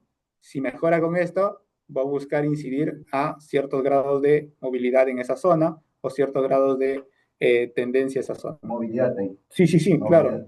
Pero a lo que voy es de que el proceso yo no lo voy a cambiar. Él va a seguir su propio proceso de inflamación. O sea, a lo que yo me refiero, movilidad y luego una readaptación para que ese tejido se fortalezca, obviamente. Exacto. Entonces, si hay un proceso inflamatorio, yo puedo hacer quiropraxia, ok, pero tengo que entender que tengo que irme lo más lejos posible sin la intención de jalar nada. ¿Ok? Bien. Después tenemos, y el dolor discogénico, este es un criterio clínico muy importante que lo vamos a ver en la evaluación. El dolor discogénico en pacientes de 20 a 49 años tiene mayor preferencia hacia la extensión, es decir, en la extensión se van a sentir muy bien. Y pacientes de 49 años para adelante van a sentir preferencia hacia la flexión. ¿Ya? Bien, después tenemos el dolor de tipo facetario, ¿ok? Y es un dolor que va a suceder dentro de la faceta articular, curiosamente donde suena el conejito, la crepitación de la columna, ¿sí? Es en la faceta articular donde ¡plup! Va a sonar. Ahora, considerar lo siguiente. En la lumbar, la faceta articular tiene solo 5 grados de rotación. Es decir, que cuando tú, por ejemplo, haces la clásica técnica de lumbar roll, no necesitas hacer casi nada de fuerza, porque lo único que va a hacer es esto nada más. ¿Sí? No es como a nivel dorsal donde sí se puede rotar o a nivel cervical donde puede rotar muchísimo más. A nivel lumbar es muy poquito. Ahora, netamente el dolor viene de la faceta articular o de las estructuras que están por dentro de la faceta articular. Y hay que entender que adentro de la faceta articular existe una estructura que se llama un meniscoide, el meniscoide articular, que es como un triangulito que va a estar captando las presiones dentro de la faceta, ¿ya? Y cuando la faceta está pasando por un proceso de atrofia, que es natural, todo el mundo va a pasar por una atrofia de facetas articulares, lo que sucede es que ese meniscoide se va a mover poco y va a empezar a generar un tema inflamatorio parte de. Y lo curioso es de que este proceso, si bien es cierto, está relacionado, no es causa, está relacionado con etapas de adultos mayores o pasado la adultez, lo que tiene que entenderse es de que básicamente es un dolor producto de las estructuras que están adentro de la faceta. ¿Ya? Bien, entonces, el síndrome facetario es el resultado de múltiples enfermedades que le pueden afectar, ¿no? Como artrosis, osteoartrosis a nivel facetaria, ¿sí? O a enfermedades autodegenerativas. Entonces, te estoy resumiendo cómo se comportan las enfermedades con respecto o relación a el trastorno de síndrome facetario. Bien. Representa un 31% de la incidencia de dolores lumbares. ¿Y cómo se comporta este dolor? ¿O qué hace? ¿O cómo yo lo puedo diferenciar de tipo discogénico? Número uno, nunca va a estar en el centro de la columna. O está en el lado derecho o está en el lado izquierdo. Primero, ¿ok? Número dos, siempre inicia desde la parte de abajo y va a ir ascendiendo hacia las lumbares superiores hasta agarrar completamente toda una zona. ¿Listo? Y el paciente va a tener mayor molestia hacia la rotación y la extensión, que es parte de un test que se va a hacer para poder saber si el paciente tiene estos criterios. Ahora, te digo algo, este dolor de tipo facetario también puede irradiar, ¿sí? Y irradia por una sencilla razón, porque los nervios que llegan a la faceta articular también comparten cierta inervación con grupos musculares a nivel de cadera y glúteo. Y dices, uy, tiene síndrome hipereminar porque le duele la cadera o el glúteo. No, el síndrome facetario también te puede hacer que tuvieras esa sensibilidad abajo. ¿Ya? ¿Qué es lo curioso? Que no llega a pasar de los isquiotibiales, ¿ya? O sea, de la parte de atrás del muslo, no llega, no baja más, ahí se queda. Sí, suele ser muy incidente a nivel de glúteo, cadera, pero en algunos casos donde ha exacerbado demasiado, suele bajar hasta la parte de isquio. El paciente va a sentir el tema de adormecimientos o molestia atrás. ¿Listo? ¿Se entiende con el dolor facetario cómo va? ¿Listo? Ninguna pregunta, ¿no? Bien, por otra parte tenemos el dolor que ustedes más tienen relación con el tipo radicular, ¿ya? Que se conoce dolor de nervio, básicamente, ¿ya? Y el dolor de nervio básicamente es un dolor de tipo radicular o neuropático. ¿Ya? Va a depender de dónde está. Si es radicular, en la raíz nerviosa; si es neuropático, en todo el trayecto del nervio. Y en la actualidad se ha dividido en tres categorías. No hay más categorías sobre daños a nivel del tejido neural periférico. ¿Ya? Está el dolor radicular con radiculopatía. Profesor, ¿cómo es eso? El paciente le duele toda la pierna y a la vez ha perdido fuerza y sensibilidad. ¿Ya? Radiculopatía, que pierde fuerza y sensibilidad. Después tienes el dolor radicular sin radiculopatía, es decir, le duele al paciente todo, la pierna, pero no tiene cambios a nivel sensitivos ni motores. ¿Ok? Y por último, el dolor somático referido. ¿Qué quiere decir esto? De que hay un músculo que está provocando este problema, principalmente el glúteo menor, ¿ya? Síndrome de glúteo profundo. Ya nos vamos olvidando del síndrome de piramidal, se va muriendo en el tiempo, ¿sí? Solamente hay algunos pocos que les gusta todavía seguir apretando el glúteo pensando que llegan al piramidal de alguna forma, no sé cómo. Te duele ahí el ciático, te inflama. Ya, entonces la prueba que se va a utilizar acá es desde la CEGE. Es el clásico, es el que tiene 96% de especificidad. ¿Ya? Ok. Allá. Y cuando la radiculopatía es muy crónica, el paciente va a tener pérdida de control de esfínteres, ¿ya? Básicamente se le va a venir la orina, se le va a venir las heces fecales y el paciente va a estar acompañado, ¿ya? Cuando es muy fuerte. Eh, ya, ¿hay alguna pregunta con el dolor de tipo radicular? Eso sale de glúteo, no siempre, o netamente también de la lumbar. ¿El dolor somático referido te refieres? Sí. El cuadrado lumbar también participa, pero es muy poquito. Muy poquito. Lo vamos a ver en algunas patologías como lateral shift o posiciones antálgicas donde el cuadrado lumbar se altera, pero es parte de la misma enfermedad, no es el que está provocando el problema como tal. ¿Ya? A veces, yo me he tratado algunos pacientes. O sea, te puedes decir la mayoría, no todos tienen, llega hasta el pie, algunos solamente como dices, hasta la rodilla nada más. Siempre está inflamado la parte lumbar, la 5. La mayoría, o la 5 o la 4, esas dos, tú tocas y sientes como una inflamación ahí, sí, claramente. Y de ahí empieza todo. La mayoría que tratamos, ¿no? Claro, pero ahí hay que considerar de que si yo hablo de inflamación, ¿cómo yo sé que un paciente puede tener inflamación? Ya no hablamos de la prueba médica, ¿ya? Porque ahí sí se les va, que le va a voltear un poco, no vamos a ir lejos. Hablamos de una prueba clínica, así, altas. ¿Cómo yo sé que una persona tiene una inflamación? Te inflama tu rodilla, te inflama tu columna. Pero tocas, presionas un poquito y duele. Consideramos de que... Me inflamo acá, por ejemplo. Yo toco esto y sé que tengo una inflamación. Ok, He tocado y me duele. ok. ¿Alguno tiene otro criterio? De repente, por la palpación, si está inflamado, tocas o presionas, cuando quitas el dedo queda de un color diferente, queda blanco. ¿Vas por ahí? ¿Algo más? Nada. Se muestra como un edema. Ya, perfecto. Entonces, acuérdense esto. Y esto es básico entender, pero también es importante seguir entendiendo. Para yo hablar de inflamación en una zona se tiene que cumplir estos 5 criterios. Son los 5 criterios cartesianos posiblemente de la inflamación.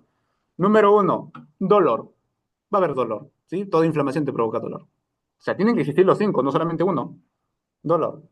Después tiene que haber rubor, es decir, enrojecimiento de la zona, sin necesidad de que yo friccione nada. Solito se va a poner rojo. Número 3, tumefacción, ¿sí? Esa zona básicamente va a estar inflamada como tal, va a haber un abultamiento, ¿sí? Va a haber un abultamiento. La cuarta, limitación funcional. Esa zona va a ser incapaz de moverse. O sea, lo que el cuerpo va a buscar es de que se quede quieta para que esté tranquilo. Entonces, si yo me golpeo acá, se inflama, ¿ya? Tú no le vas a pedir que flexione para ver si se puede mover. Ahí le va a doler. ¿sí? Entonces, hay una limitación funcional. Y sobre todo, va a haber ese cambio de sensibilidad, ¿sí? Sensibilidad en la zona. Entonces, si se cumplen esos 5 criterios, yo estoy sobre un proceso inflamatorio, ¿sí? Entonces, digo esto, considerar de que O 3 de 5, bueno. considerar si existe un mecanismo que provocó ese problema. Es decir, ¿Cómo lo llamarías tú a eso? O sea, si hay de 3 de 5, ponte, lo mismo, 3 de 5, ¿cómo le llamarías a ese dolor? bien, entonces considerarlo como una mala adaptación de las cargas o una mala adaptación de una actividad como tal. ¿Sí? ¿Por qué? Porque la inflamación es un proceso, más no es un signo o un síntoma específico del momento. No, que tenga ya, ponte. A ver, Tengo esta inflamación ok, de, ponte, un año. claro. Siempre tengo ese dolor ahí, que siempre me duele. 3 de 5, ponte digo. Ahí cambiaste completamente el contexto porque eso ya no es una inflamación, Rey. ¿Qué cosa le hace? Tendríamos que hacer pruebas ortopédicas, o sea, yo no me puedo lanzar al criterio de qué podría ser, podrían ser muchas cosas porque el cuerpo de cada persona reacciona distinto, ¿ya? O sea, no es siempre, es eventualmente. Eventualmente. O sea, no te estoy diciendo que todo el tiempo siga así. Sí, sino que hay desaparece, aparece. desaparece. Los movimientos que haces que provoca esta inflamación. Obviamente, vamos por ese lado. Ya, ok, entonces. A eso, ¿qué sería este 3 de 5 que te digo? Normalmente tú tienes que buscar otros factores, ¿sí? Como puede ser la mala adaptación de la carga que te puede generar lo mismo como si fuera una inflamación, ¿sí? Te hace 2 de 5 o 3 de 5 tranquilamente. Por ejemplo. No, está bien, yo sí te entiendo. O sea, yo hago un mal movimiento y se me inflama, ¿cierto? Es que no puedo. Esto de acá, me siento mal y se me inflama. O me paro mucho tiempo acá y se me inflama. ¿Eso no es una inflamación o qué es eso en general? A eso lo que inmediatamente. Al punto que está ahí que tú palpas de 3 de 5, ¿cómo le digo? O sea, ¿esto qué cosa es? Ya, No es bien, una inflamación, ¿qué cosa es eso? bien.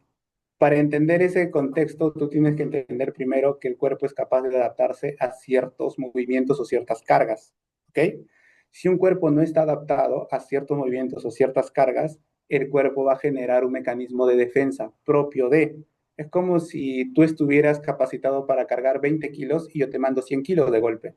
Entonces, obviamente va a haber un dolor, limitación, va a haber enrojecimiento porque llega muchísima más sangre a la zona, pero no es un proceso de daño, es un efecto de mala adaptación a las cargas excesivas que has tenido. No, eso yo sí te entiendo. Ya. O sea, por ese lado yo no voy. Yo sé que obviamente, yo soy trainer. Sí. ¿Ya? Mando a cargar a una persona, ponte tantos kilos. Quiero que se aumente el peso. Okay. Le aumento el peso y sé que esa persona me dice, Daniel, me duele el lumbar. Okay. Yo le digo, es normal. ¿Por qué es normal? Porque estás cargando más de lo que tu cuerpo te permite. Okay. Se va a adaptar al cuerpo, se adapta. Te va a doler 3, 4 días, 5 días de repente por ahí, okay, que es lo máximo. Pero a lo que yo me refiero, ¿qué le digo a esa persona? No te estoy hablando yo de un dolor así que ha sobrecargado, no. Estoy hablando de una persona que, como cualquier persona, está sentada mucho tiempo en un lado y se le inflama. ¿Y qué es eso? ¿Es una inflamación? O sea, a lo que no voy al punto exacto. O sea, ¿qué nombre se le da a eso? ¿Inflamación o qué nombre? Ok, perfecto. ¿Y hacia dónde vas? El nombre correcto sería un estímulo nociceptivo o nocicepción como tal. Es dolor simplemente. Dolor también. Es dolor. Pero no el dolor que se integra acá. No. Es un dolor del tejido, del daño existente. Nocicepción. No le digo, o sea, se ha inflamado. Solamente digo, tienes un dolor. No. Tienes, ya, tú lo entiendes como dolor, ¿sí? Un estímulo doloroso que superó su umbral, parte de. ¿Ya? Entonces, como si tú me dijeras, ponte que acá yo me estiro y se estira muy bien. Si yo agarro y lo tensiono demasiado, me provoca un dolor. ¿Ya? Entonces yo digo, uy, se inflamó, se puso bolita. Presenta los 5 signos, bacán. Solamente presenta 3 de 2, es un mecanismo de defensa parte de tu cuerpo. ¿Ya? Entonces, ok, entonces, esto también lo vamos a ver más adelante en la 4ª clase aprox, cuando hablemos de dolor específicamente, pero el dolor del tejido es muy diferente al dolor que ya se integró acá en la cabeza del paciente, que más sucede en los pacientes crónicos, que ya viven un año viniendo, yendo.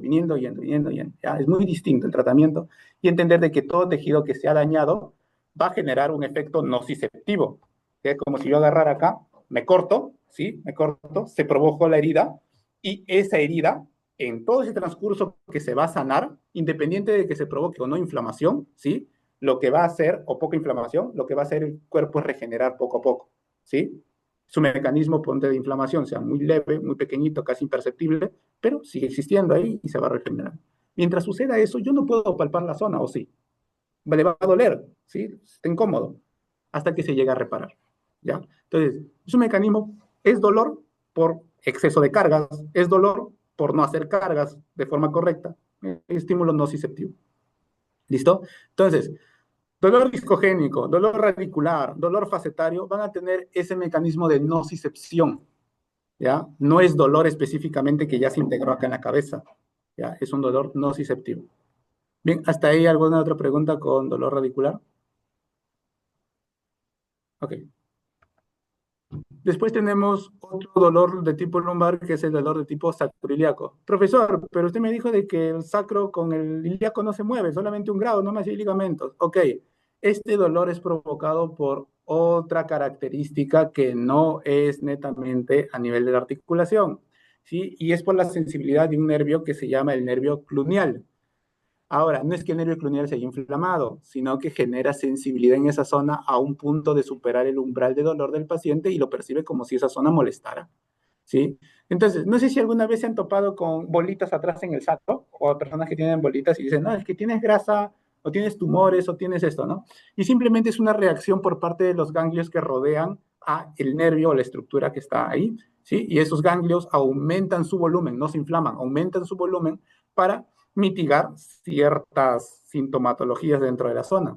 ¿Ya? Por eso que hay algunos que cuando hacen el masaje se divide como si se separara o se rompiera.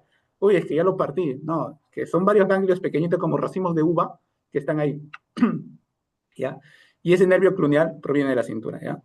Es un tipo de dolor que afecta principalmente a personas con un alto grado de hiperlordosis no adaptada, que quiere decir de que el paciente ha asumido esta hiperlordosis sin previamente adaptarse.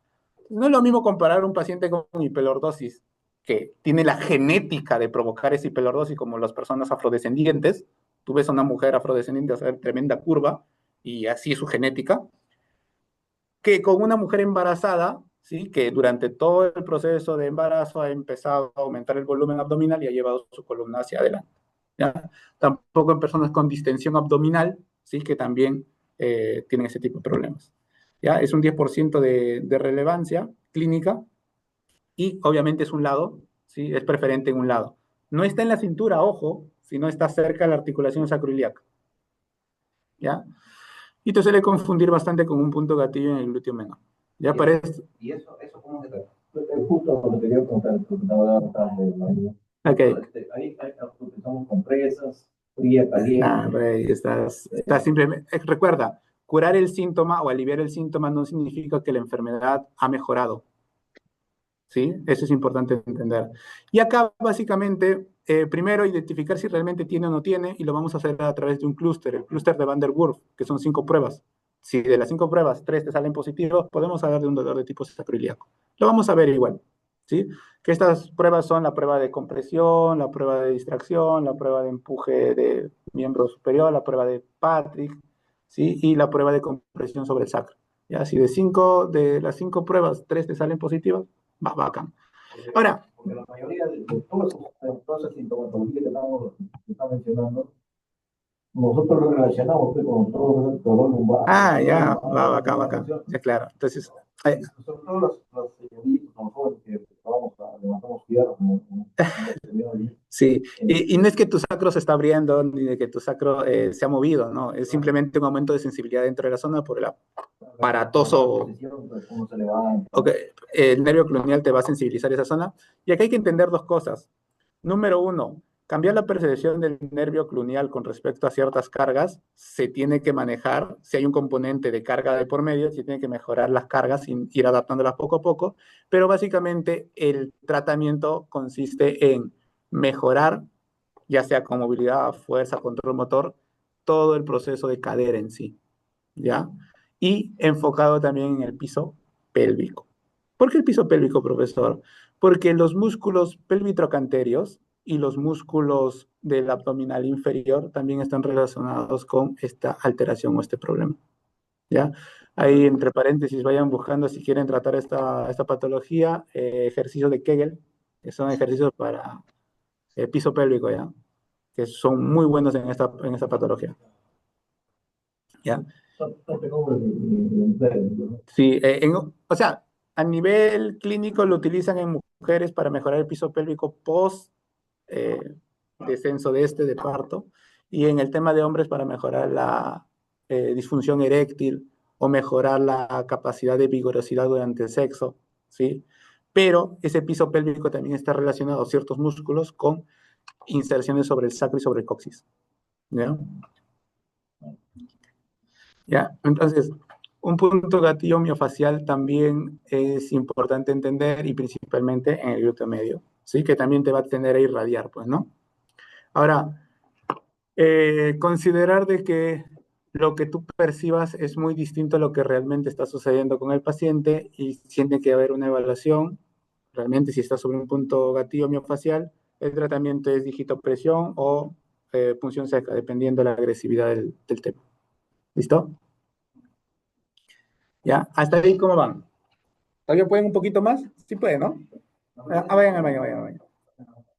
¿Hasta ahí alguna pregunta? Entonces, ¿te das cuenta cómo el quiropráctico no se centra solamente en sacar conejos? Sino realmente tiene que entender el problema para poder saber si va a usar lo que quiere o no. Claro, y ojo que nos estamos quedando muy chiquitos, ¿ya? Porque normalmente yo lo que estoy intentando es darle un contexto un poco asimilado para usted, porque de repente no... Porque en realidad, en la actualidad todo se está vendiendo, pues, ¿no? Perfecto. Acá hay otro tema plausible que es importante entender. Ustedes no se obsesionen con el conejo o con la crepitación, porque la articulación lo va a sentir igual. O sea, yo te puedo hacer los ajustes quiroprácticos y no sonar, igual vas a sentir el efecto de relajación en la zona. Yo soy masajista, de hecho me inscribí para tratar de entender un poco más del por qué, ¿no? Y de la funcionalidad y todo el tema. Y yo eso no lo trato, yo siempre lo envío directamente al fisio o al quito, o uno o al otro. Pero sí, de verdad que sí, sí han estado buenas explicaciones. Ok, ok. Pero, Sí. Esto, paulatinamente, si se profundiza más, va a ser muy útil. sí, obviamente tienes de dónde agarrar múltiples estilos de conocimiento, direcciones de aprendizaje, pues, ¿no? Entonces, la parte de evaluación vamos a ver un rasgo que se llama el mapa del dolor, para que el paciente no te cuente, sino realmente lo describa. Sí, eso es importante entenderlo porque normalmente el paciente, lo clásico que haces con el paciente es, ¿qué te duele? La cintura. ¿Y cómo más o menos te duele? Ah, me duele por acá, se va para arriba, se va para abajo y se va por acá, ¿no? Entonces tú dices, ah, ya, pues está bien, ¿no? A ver, lo echas. ¿Qué pierna era? Ya, entonces, ¿o qué glúteo era? ¿Te pregunto o no le pregunto? Entonces, es importante generar el mapa del dolor para que el paciente pinte o de alguna forma describa qué le está pasando. Sí, que lo vamos a ver, lo vamos a resolver después, ¿ya? Entonces, acá hay algunas formas de interpretación de los tipos de dolores que habíamos visto en la anterior parte. Dolor discogénico como principal cabeza de evaluación para saber de golpe descartar si lo tiene o no lo tiene. Después dolor de tipo facetario o de ese tipo degenerativo a nivel de faceta. Después el dolor de tipo sacroiliaco que tiene mayor prevalencia que el radicular. Después del radicular ya consideramos otros aspectos, ¿no? Como ese punto gatillo miofacial. Entonces, si yo veo la primera imagen, mi paciente me pinta así como este, ¿qué puedo pensar que es? Ya me lo pintó nomás. Ah, yo ni lo conozco. Funciona mejor que una radiografía. ¿Cuál de los cuatro crees que sea? Por ver cómo se comporta, cómo es su comportamiento de la primera imagen. Ojo, que son personas reales, ¿ah? No es trabajo de internet. Él te lo pintó así, pues, porque así lo siente. Primero diagnóstico. No, ya yo sé que lo vas a diagnosticar, lo vas a evaluar y todo, pero en la parte de la historia clínica se le asume un formato de mapa del dolor y él te pinta eso. Así te lo pinta, como el primerito. ¿Qué tú puedes creer que es? La primera, exacto, ¿verdad? Saco de lumbar, ¿no? No, pero de los cuatro tipos que no lumbar tienen los cuatro, pues, ¿no? O sea, pero lo que me refiero es de los tipos de dolor, el origen del dolor, ¿de qué cuál crees que sea? Radicular, sacroiliaco, facetario, discogénico. El primero, Leta. ¿Alguien opina distinto? ¿Opinan igual? ¿Todos? ¿O hay alguna duda? Sacroiliaco, ¿no? Claro, pensé que estaba ¿Sí? discogénico. ¿Se entiende? ¿Se entiende? Perfecto, discogénico. ¿Y el otro, el de allá? ¿De qué tipo será? ¿Radicular? ¿Quién opina otra cosa? Ciático, bueno, ese no es un tipo de dolor como tal. No te preocupes, te disculpo. La de allá, ¿qué creen que sea? Ya dijimos discogénico, ya obviamente no va a ser discogénico, ¿no? Si no se lo pondrá muy difícil.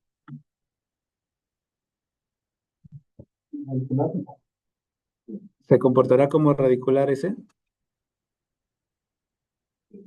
Sí, ok. Sí, tengo un- Este es es un patrón técnico. Facetario, facetogénico, facetario, porque también es capaz de irradiar, pero no llega hasta la pierna, No llega solamente abajo. llega hasta los máximos, los aductores o isquio máximo. Bien, ¿y este de acá? Sacroiliaco. Si bien es cierto, te pinta los dos lados, te marca con mayor preferencia en un lado y si llega a abordar la parte del sacro y del glúteo, ¿ya?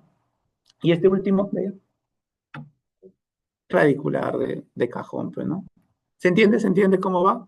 Entonces, para que entiendas cómo va la evaluación no solamente consiste en yo determinar la respuesta ahí en ese punto, sino también entender de que desde la historia clínica se está armando todo un perfil que te está diciendo, mira, te está pintando como dolor discogénico, te está diciendo que se comporta como dolor discogénico, la prueba de dirección preferencial, que es la prueba de McKenzie, te está diciendo que es dolor discogénico, ¿ya? Has descartado los otros dolores y te salen negativos. No le digas que es ciática, pues. Te está diciendo desde entrada que es dolor discogénico. ¿Ya? Entonces, para que tú llegues a un diagnóstico o a saber entender el problema como tal, se tienen que juntar todos los factores para yo poder determinar, eso es, o eso te está provocando. Ahora, una noticia que te tengo que dar es de que no solamente la lumbar, la dorsal, la cervical, los hombros, el codo, la muñeca, los dedos, todos tienen mecanismos por los cuales van a tener un origen y todos son evaluables. ¿Mm? Entonces te das cuenta todo el campo gigante que te estás perdiendo solamente por insistir en conceptos que están en el pasado. Ya, entonces, desde ahí entender de que tú tienes que mejorar clínicamente el entendimiento con respecto a lo que está pasando. Recuerda, no existe la técnica mágica, existe el conocimiento del profesional o del terapeuta con respecto a su paciente. ¿Sí? ¿Listo? ¿Se ve? ¿Está bien? ¿Está ahí? Bien, bien. Ahí tomen agua, respiren profundo. ¿Ya? Profe, todo esto nos va a pasar algo. Claro, Eso lo envían. ojo, son 132 diapositivas que son las cuatro clases. No son, por clase te va a mandar diapositivas, ya te mando la diapositiva, ya tú ves si lo estudias o no lo estudias. Ya te envían el libro. ¿Ya? Pero la idea es de que, sea que repases o no repases, la idea es de que fundamentes lo que tú estás haciendo. ¿Sí? Yo no puedo decir, tiene dolor en la cintura, ¿qué hacer? Quiropraxia. ¿Por qué? No sé, pues se me ocurrió hacerlo, ¿no? O no sé, él me dijo, o no sé, mi profesor me dijo. O sea, ese es Yo creo que justamente uno viene acá a estudiar para eso, para tener claro, un poco más de conocimiento, para poder saber qué cosa es, cómo diagnosticar y todo, ver el exacto. tema del problema en general. No solamente lo que es quiropraxia, sino el cuerpo en general, porque quiropraxia es parte de, no es del todo. No, es una herramienta que tú vas sabiéndolo usar o gestionándola con el discurso correcto. Acuérdate del discurso correcto, porque ya vamos a llegar a la tercera clase y ahí voy a desenmarañar más cosas, pero el discurso correcto, es decir, lo que realmente está pasando, va a cambiar mucho el contexto de lo que la persona entienda por su enfermedad. ¿Listo? Bien. Ahora, por ejemplo, ¿no? Eh, ¿Cómo razonar clínicamente ante un evento X? Entonces, el paciente te dice, ¿no? yo cuando me agacho a recoger algo del piso me duele la cintura y me quedo ahí con un pinchazo sobre la columna que no me deja moverme y poco a poco me voy incorporando a estar de pie. Ok, y tú dices, "Mm, puede ser, puede ser que el paciente tenga una hernia discal y cometes el peor error del mundo. ¿Tienes una hernia discal? Le preguntan al paciente si tiene la enfermedad. El paciente dice, sí, hace 5 años me diagnosticaron con una hernia discal. Ah, entonces eso debe ser, porque como se agacha y sale el núcleo y presiona el nervio, y ahí correlación ilusoria, ¿no? Presiona el nervio y el nervio se encarga de esto y se va para el órgano. Ah, ¿tienes gastritis? Sí, ah, ya, confirmado. Entonces sí tienes problema. ¿Ya? Entonces, ¿cómo yo razono clínicamente? Y hay que entender de que todos los movimientos de nuestro cuerpo están previamente orquestados por el cerebro. Ningún músculo se mueve sin que el cerebro ya haya dado la señal previamente. ¿Sí? O sea, yo no puedo ser tan incrédulo de creer que el problema es el músculo como tal. ¿Sí? Por lo general, el problema es esa conexión entre el cerebro y el músculo. ¿Ok? Y lo vamos a ver más adelante como control motor en sí. ¿Ya? Entonces, en la primera imagen te dice, he cargado peso. ¿Cuánto es cargar peso? No sé, pero una caja de cerveza. Entonces me iba a tomar y cargué peso. Me empezó a doler. Y después te está el otro paciente que te dice, no, me agaché para recoger una moneda del suelo. Entonces te cuestionas y te dices, ¿realmente fue el peso el que provocó el dolor? ¿Fue la lesión? ¿Fue el problema, la inflamación de repente o que se está deteriorando poco a poco? Entonces te das cuenta de que ese paciente sí ha sufrido una lesión. Cuando el ser humano sufre una lesión, sus capacidades físicas disminuyen, es decir, tanto fuerza, movilidad, control, destreza, agilidad, todo eso baja. Por ende, cuando tú vuelvas a hacer una actividad que hacías antes del dolor, ya no lo vas a hacer con la misma capacidad que antes.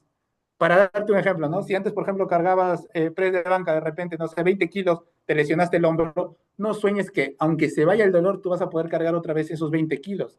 Vas a tener que bajarle el peso para que poco a poco se puedas volver a adaptar, ¿sí? Entonces, cuando la persona sufre una lesión en la cintura, por lo general, la gran mayoría de músculos pierden fuerza. Si no digo que se inhiben, porque ningún músculo se inhibe, inhibir significa que deje de funcionar, ¿ya? Pero pierden su fuerza, pierden su tono muscular.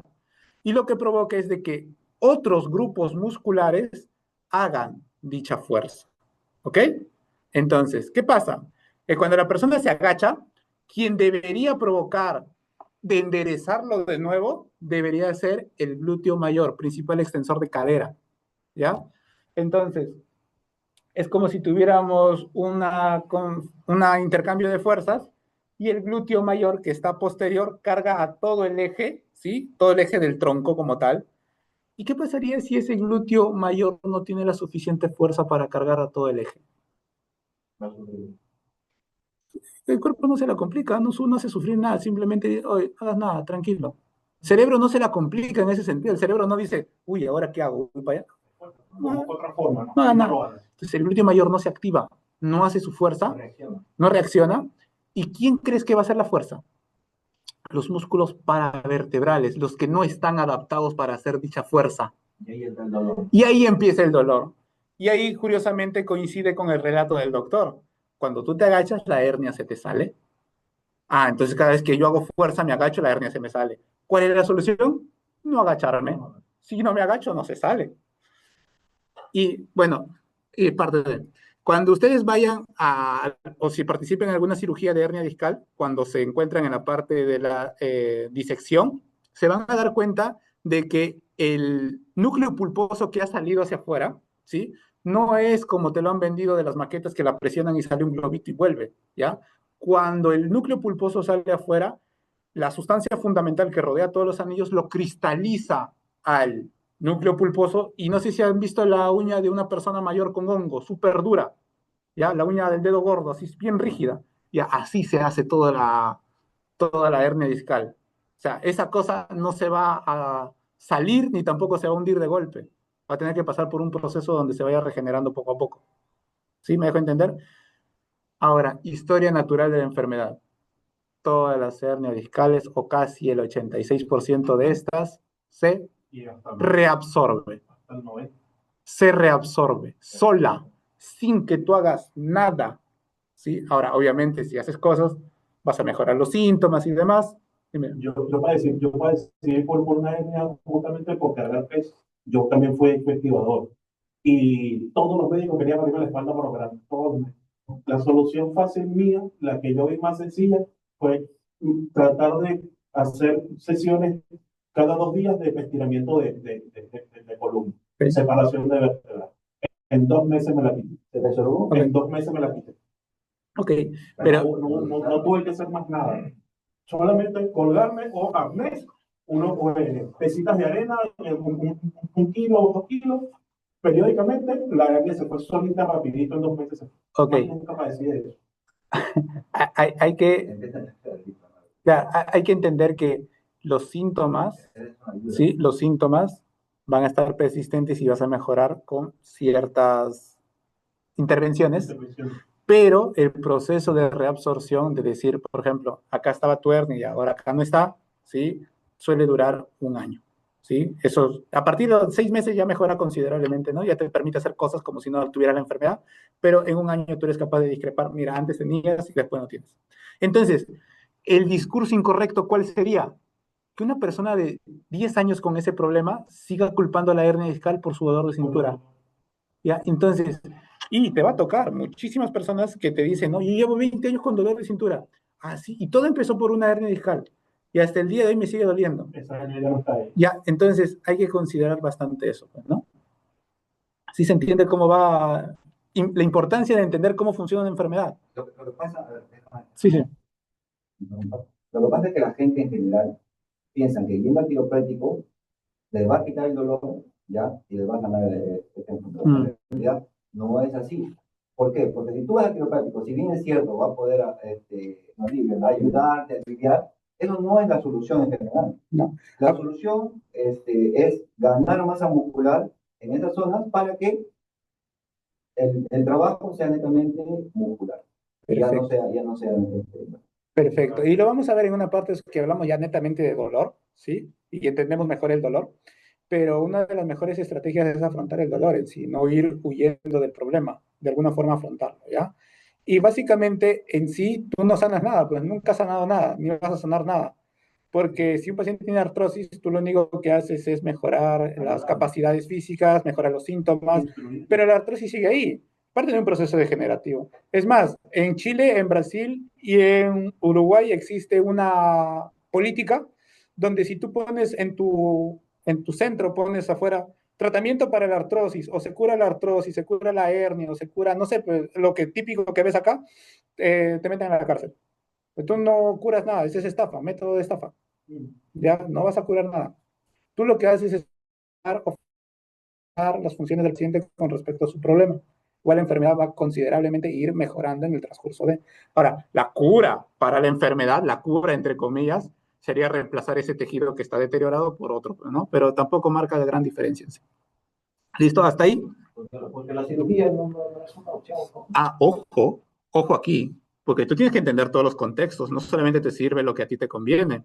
Hay criterios en los cuales la hernia discal sí tienen que ser llevadas a operación. Y mientras más pronto lo entiendas, mejor calidad de vida para el paciente. Y lo voy a repetir otra vez en hernias discales, pero si ya la persona perdió sensibilidad y fuerza, ya la persona te sale positivo a exámenes neurológicos y la persona no se ha recuperado ni en 10 sesiones, esa persona te va a tocar cambiar de bando y decirle, oye, mira, lo mejor que tú puedes hacer ahora es operarte.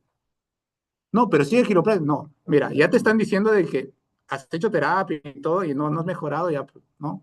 Criterio un poquito. Bueno, pero es que también tienen que trabajar sobre el informe clínico, pues, ¿no? Claro, o sea. Sí, en ese aspecto sí o sí tienen que trabajar bajo. Sí. Bajo Ya el neurólogo en este caso se va a encargar del tema en sí. ¿Ya? Neurocirujano, perdón. ¿Hasta ahí cómo van? ¿Sí? ¿Pueden aguantar un poquito más? ¿Unita más? Sí, si no, hay una hora antes, pues sí, pues. Esto lo vamos a ver después. Espérate. Oh, ¿dónde estás? Ya igual yo acá le estoy pasando todas las técnicas, todos los demás, ¿ya? Espérate. Listo. Bien, entonces, ya no es un tema de que tú te imagines algo o de que de alguna forma entiendas algo. Existe ese algo y lo mejor es estudiarlo. estudiar ese algo, ¿ok? Y ese algo me refiero al mecanismo de cómo la quiropraxia funciona a nivel cerebral, o al sistema nervioso. Entonces, tú provocas un estímulo, crepitaste, ¡pac! Sonó, ¿ok? O no sonó capaz, pero movilizaste la articulación.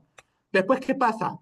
En la piel y en la articulación, esta información va a ser captada por receptores, especialmente Ruffini y Pacini, que se van a encargar de la deformación y del cambio de presión en la articulación. Esto lo que va a mejorar es disminuir ligeramente el tono y a su vez esa información es trasladada a través del sistema nervioso, llegando a la médula espinal. Y acá sucede la magia. Una vez que llega a la médula espinal y esa información recorre todo el cordón, llega hasta el cerebro y acá va a tocar a 4 estructuras dentro del cerebro. La primera es la corteza cingulada anterior, esa corteza que se encarga de regular el dolor y el sueño, ¿ya? Entonces, ese típico paciente, hoy me has hecho la quiropraxia, pucha, que ahora me has quitado peso y ahora ya puedo dormir tranquilo, o ese típico paciente que tú le haces quiropraxia y se queda relajado en la camilla y se duerme, ¿sí? Corteza cingulada anterior. Después, la amígdala, no la del cuello, la del cerebro. La amígdala del cerebro se va a encargar de las emociones. Entonces, uy, no, me van a operar. Uy, no, ¿qué pasará? ¿Tendré tumor? ¿Tendré cáncer? Y eso me preocupa, ¿sí? Entonces, mejora considerablemente la química llegada a la amígdala. A la sustancia gris, básicamente es la regulación de la inflamación con respecto al dolor, ¿ya? Muchos químicos a nivel de histamina, prostaglandinas, ¿sí? Y de la médula ventromedial sobre las expectativas o miedos de la persona en referente a su dolor, ¿ok? Y eso se traduce en múltiples respuestas químicas que acá sucede algo que ustedes han visto considerablemente y a cada rato y no le han encontrado explicación, pero eso ya desde 2016 ya se explica a cada rato. Cuando tú generas un ajuste quiropráctico o crepitaciones en la columna, el cerebro entiende como si estuvieras reseteando una computadora, como si estuviera lleno de múltiples programas, tú metes el botón y otra vez se prende, se apaga. Sí, eso va a suceder, pero es un efecto temporal. Se ha evidenciado que de 20 minutos a una hora aprox, ¿ya? Entonces, ese reseteo hace lo siguiente con tu paciente. Aquí, ¿no? Está con la justa, está rangueando con su pierna, lo echas en la camilla, le haces el ajuste, uy, ya me puedo mover, ya estoy mejor, ¿no? Moduló a tal manera el dolor de que él ya mejora su percepción. O ese típico paciente que te dice, ¿no? Es que yo estaba así encorvado y ahora me hicieron el ajuste y estoy derechito, pues, ¿no? ¿Ya? Pero obviamente si inciden sus mismos hábitos, va a volver a lo mismo. ¿Ok? Entonces, cuando tú utilizas el discurso correcto dentro de la quiropraxia, ayudas muchísimo. No como la cura o la panacea de nada, sino como una herramienta de modulación de dolor y mejora del rango articular para que sigan incidiendo en sus actividades o sus cosas. Entonces, te vas a topar con personas que dicen, oye, yo viví 20 años con dolor de cintura, me hicieron el ajuste, me hicieron un montón de cosas, sonó para acá, y ya se me fue el dolor mágicamente, ¿eh? Yo me curé a la primera. Entonces, ¿qué pasa? Que generas un efecto en cascada de placebo, es como si te metieras un montón de fármacos que lo dopas al cerebro a tal punto que se anestesia. Entonces, cualquier mecanismo de movimiento que antes provocaba dolor, ahora ya no lo provoca, ¿sí? Antes me dolía agacharme, ahora ya no me agacho y ya no me duele. El cerebro interpreta que ya no hay problema y no libera sustancias químicas generadoras de dolor. Esa persona mágicamente se curó en la primera sesión o mejoró considerablemente en la primera sesión. No fue magia, el cerebro interpretó esos estímulos o cambios. ¿Se entiende hasta ahí cómo va? ¿Ya? Entonces, yo no alineo nada, yo no corrijo nada, no tengo nada que ver con las subluxaciones, ¿sí? Biológicamente la faceta está rodeada de múltiples tejidos que evitan que eso se salga, a menos que sea un tema traumático, donde se rompe todo, ¿sí? Y yo, no sé, pues no, cualquier intervención estructuralista que exista. Yo lo que hago es una modulación con respecto a su percepción del paciente. Es como si tuvieras un TENS mágico, ya, algo así. ¿Se entiende cómo va? Si yo tengo un dolor de cintura, no me obsesiono con la cintura. A otras partes voy a generar lo mismo. Sabiéndolo utilizar es una herramienta muy poderosa. Listo, chicos. Siendo las 10:54. Pero hasta ahí se entiende, ¿no? Sí se entiende. ¿Alguna pregunta, algo para cerrar esta parte ya? Igual, la diapositiva se lo voy a ir pasando, así que no se preocupen, que lo vamos a ir desarrollando, ¿ya? El cerebro es como una computadora, como tú lo dices, ¿no? Tú al cerebro le mandas, es como las ideas de positivas y negativas, ¿no? Claro. Pero tú le das buenas ideas, eres positivo, como la gente dice, no, no, es que me está un gato negro, me va a ir mal el día. Y ese es muy... Casi lo mismo, ¿no? Yo veo un gato negro y digo, puta, yo me voy bien, y me va bien. O sea, es prácticamente, como tú dices, ¿no? Una computadora que tú puedes, con los pensamientos, puedes ir reseteando, ¿no? Con la postura, con el cambio de hábitos y todo eso. Sí, y en la actualidad, la mejor forma de intervención de un paciente con dolor no es tanto el hecho de hacer una técnica en específico, ni presionar, ni quiropraxia, ni acupuntura, ni nada de eso. Es realmente explicarle al paciente qué está pasando con su problema. Porque si tú no eres capaz de explicarle al paciente, no te entiende, él lo puede percibir como algo amenazante y ahí se empieza a fregar todo a nivel cerebral. ¿Ya? Entonces, ahí el día de hoy se limpiaron algunos mitos o creencias sobre algunas cosas, que eso es para mí lo más importante para iniciar el curso, y entender de que muchas de las cosas que antes solíamos creer ya tienen explicación hace mucho tiempo y que no son debatibles bajo ningún punto de vista, sino que si tú quieres creer, bacán, te lo compro, cree todo lo que desees, pero no puedes escapar de la realidad. La realidad es justa con todos en sus versiones más hostiles, es más, ¿ya? Cada persona tiene su propia realidad y en base a eso tú tienes que saber entender esos contextos, ¿no? Obviamente, no lo vas a saber de un momento a otro, pues, ¿no? También es matarte, pero sí tienes que entender que existe. Y como tal, hay que tener el aplomo o la capacidad para poder enfrentar dichos contextos. Pero no te va a tocar que de pronto tú estás en contra de la quiropraxia o la acupuntura, ponte, ¿no? Que lo chancas, ¿no? Y esa gente no sirve para nada. Y de pronto tu mamita o algún familiar percibe de que la quiropraxia le ayuda. Te va a tocar hacer quiropraxia, ¿no? Solamente como un mecanismo de ayuda para llevarlo a la actividad. ¿No? ¿Sí? ¿Se entiende cómo va? Ya están en la marcha. Ya, listo, chicos.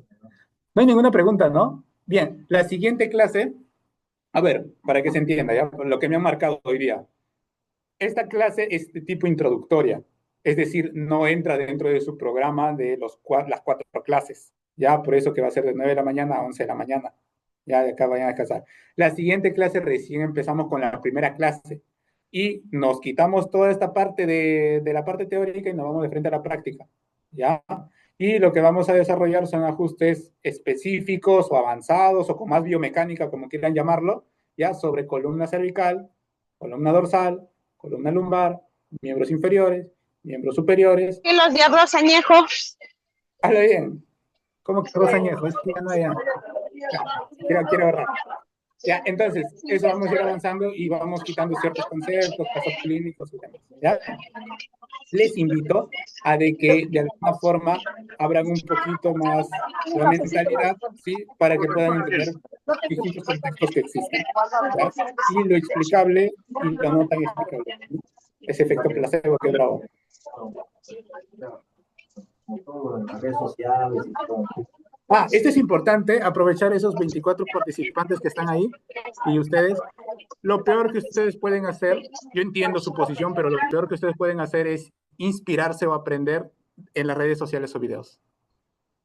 ¿Sí? ¿Por qué? Por una cosa muy sencilla. Las personas que más saben de estos temas, ya sea de quiropraxia, acupuntura, masaje, demás, ¿sí? Fisioterapia, demás, no están en las redes sociales.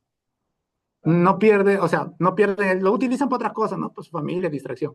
Las personas que más saben se encuentran generando evidencia científica, están en artículos científicos actualizados, y esto es lo que te trae el curso como tal, ¿sí? Lo más actual en lo que están haciendo para ciertas patologías de columna, para que no vivas en tendencias del pasado y te enfoques en más de lo que están haciendo ahora.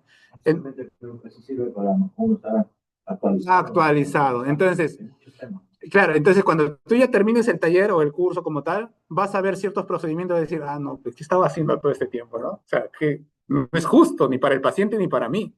Un tratamiento claro, pero a lo que voy es que dentro del servicio como tal, no es justo cometer errores con el paciente e ir probando. Como si, vuelvo a lo del médico, ¿no? Es como si tú tuvieras un familiar, está mal, está muy mal, y tú agarras con el médico y le dices, no, que le ayude, que esto. Ah, ya sé que tienes rubiola, pues, ¿no? Te voy a dar estas 10 pastillas. Vas al médico y tienes un dolor para el amor. Ya, pero no es justo, ¿cierto?, que te trate de esa forma. Los mismos médicos te mandan a eso. Sí, yo te entiendo. Tú vas al médico y lo que ya sabes que te van a decir es para el amor. Sí, Gastritis, eso me pasó. Eso, claro. Pero si fuera tan simple, pues dentro de la práctica clínica no habría múltiples enfoques. Entonces hay que entender siempre el contexto de la persona. Quédense con eso, ¿ya? Aprovechar este último minuto para entender el contexto como tal. Listo. Se vuelve muy comercial en la actualidad. Y va de... Mira, yo por mí... Te dicen todo lo contrario de lo que pasa. Entonces, Básicamente lo que busca es el lucro, ¿no? el efecto fisiológico existe en ambas versiones. El problema es el discurso. no, ¿Y cómo lo utilizas? O sea, la quiropráctica sí ayuda, pero es parte de, o sea, bien llevado. No, porque yo he ido la última una vez, he ido por toda la iglesia y la verdad es que me dejó peor. Porque ni me preguntó nada, no, no, que, o sea, ¿qué te duele? Bueno, la columna, bla, bla, bla, y Listo, chicos. fue más y me dejó peor. Ahí tenemos, mira, tú de quiropraxia de dolor o lo que sea tienes para hablar un año si quieres de corrido, ¿ya? Pero la idea es ir procesando cositas. Bien, chicos, si no hay más preguntas, yo me retiro. Nos vemos hasta el próximo domingo, ¿ya? A las 9 de la mañana. Sí, empieza la primera clase, ¿sí? Y es netamente práctico. Hay algunas cositas teóricas que bajamos, pero igual es netamente práctico. Intenten traer ropa cómoda. Traigan ropa cómoda, no traigan jeans, ¿ya? Lo vamos a pasar por coordinación, lo vamos a pasar. Sí, por el grupo, coordinación se lo va a pasar a aquellos inscritos, obviamente, que ya estén participando. El grupo lo probaron también. Sí, correcto. Donde lo notifican a todo el mundo cómo comenzó y todo lo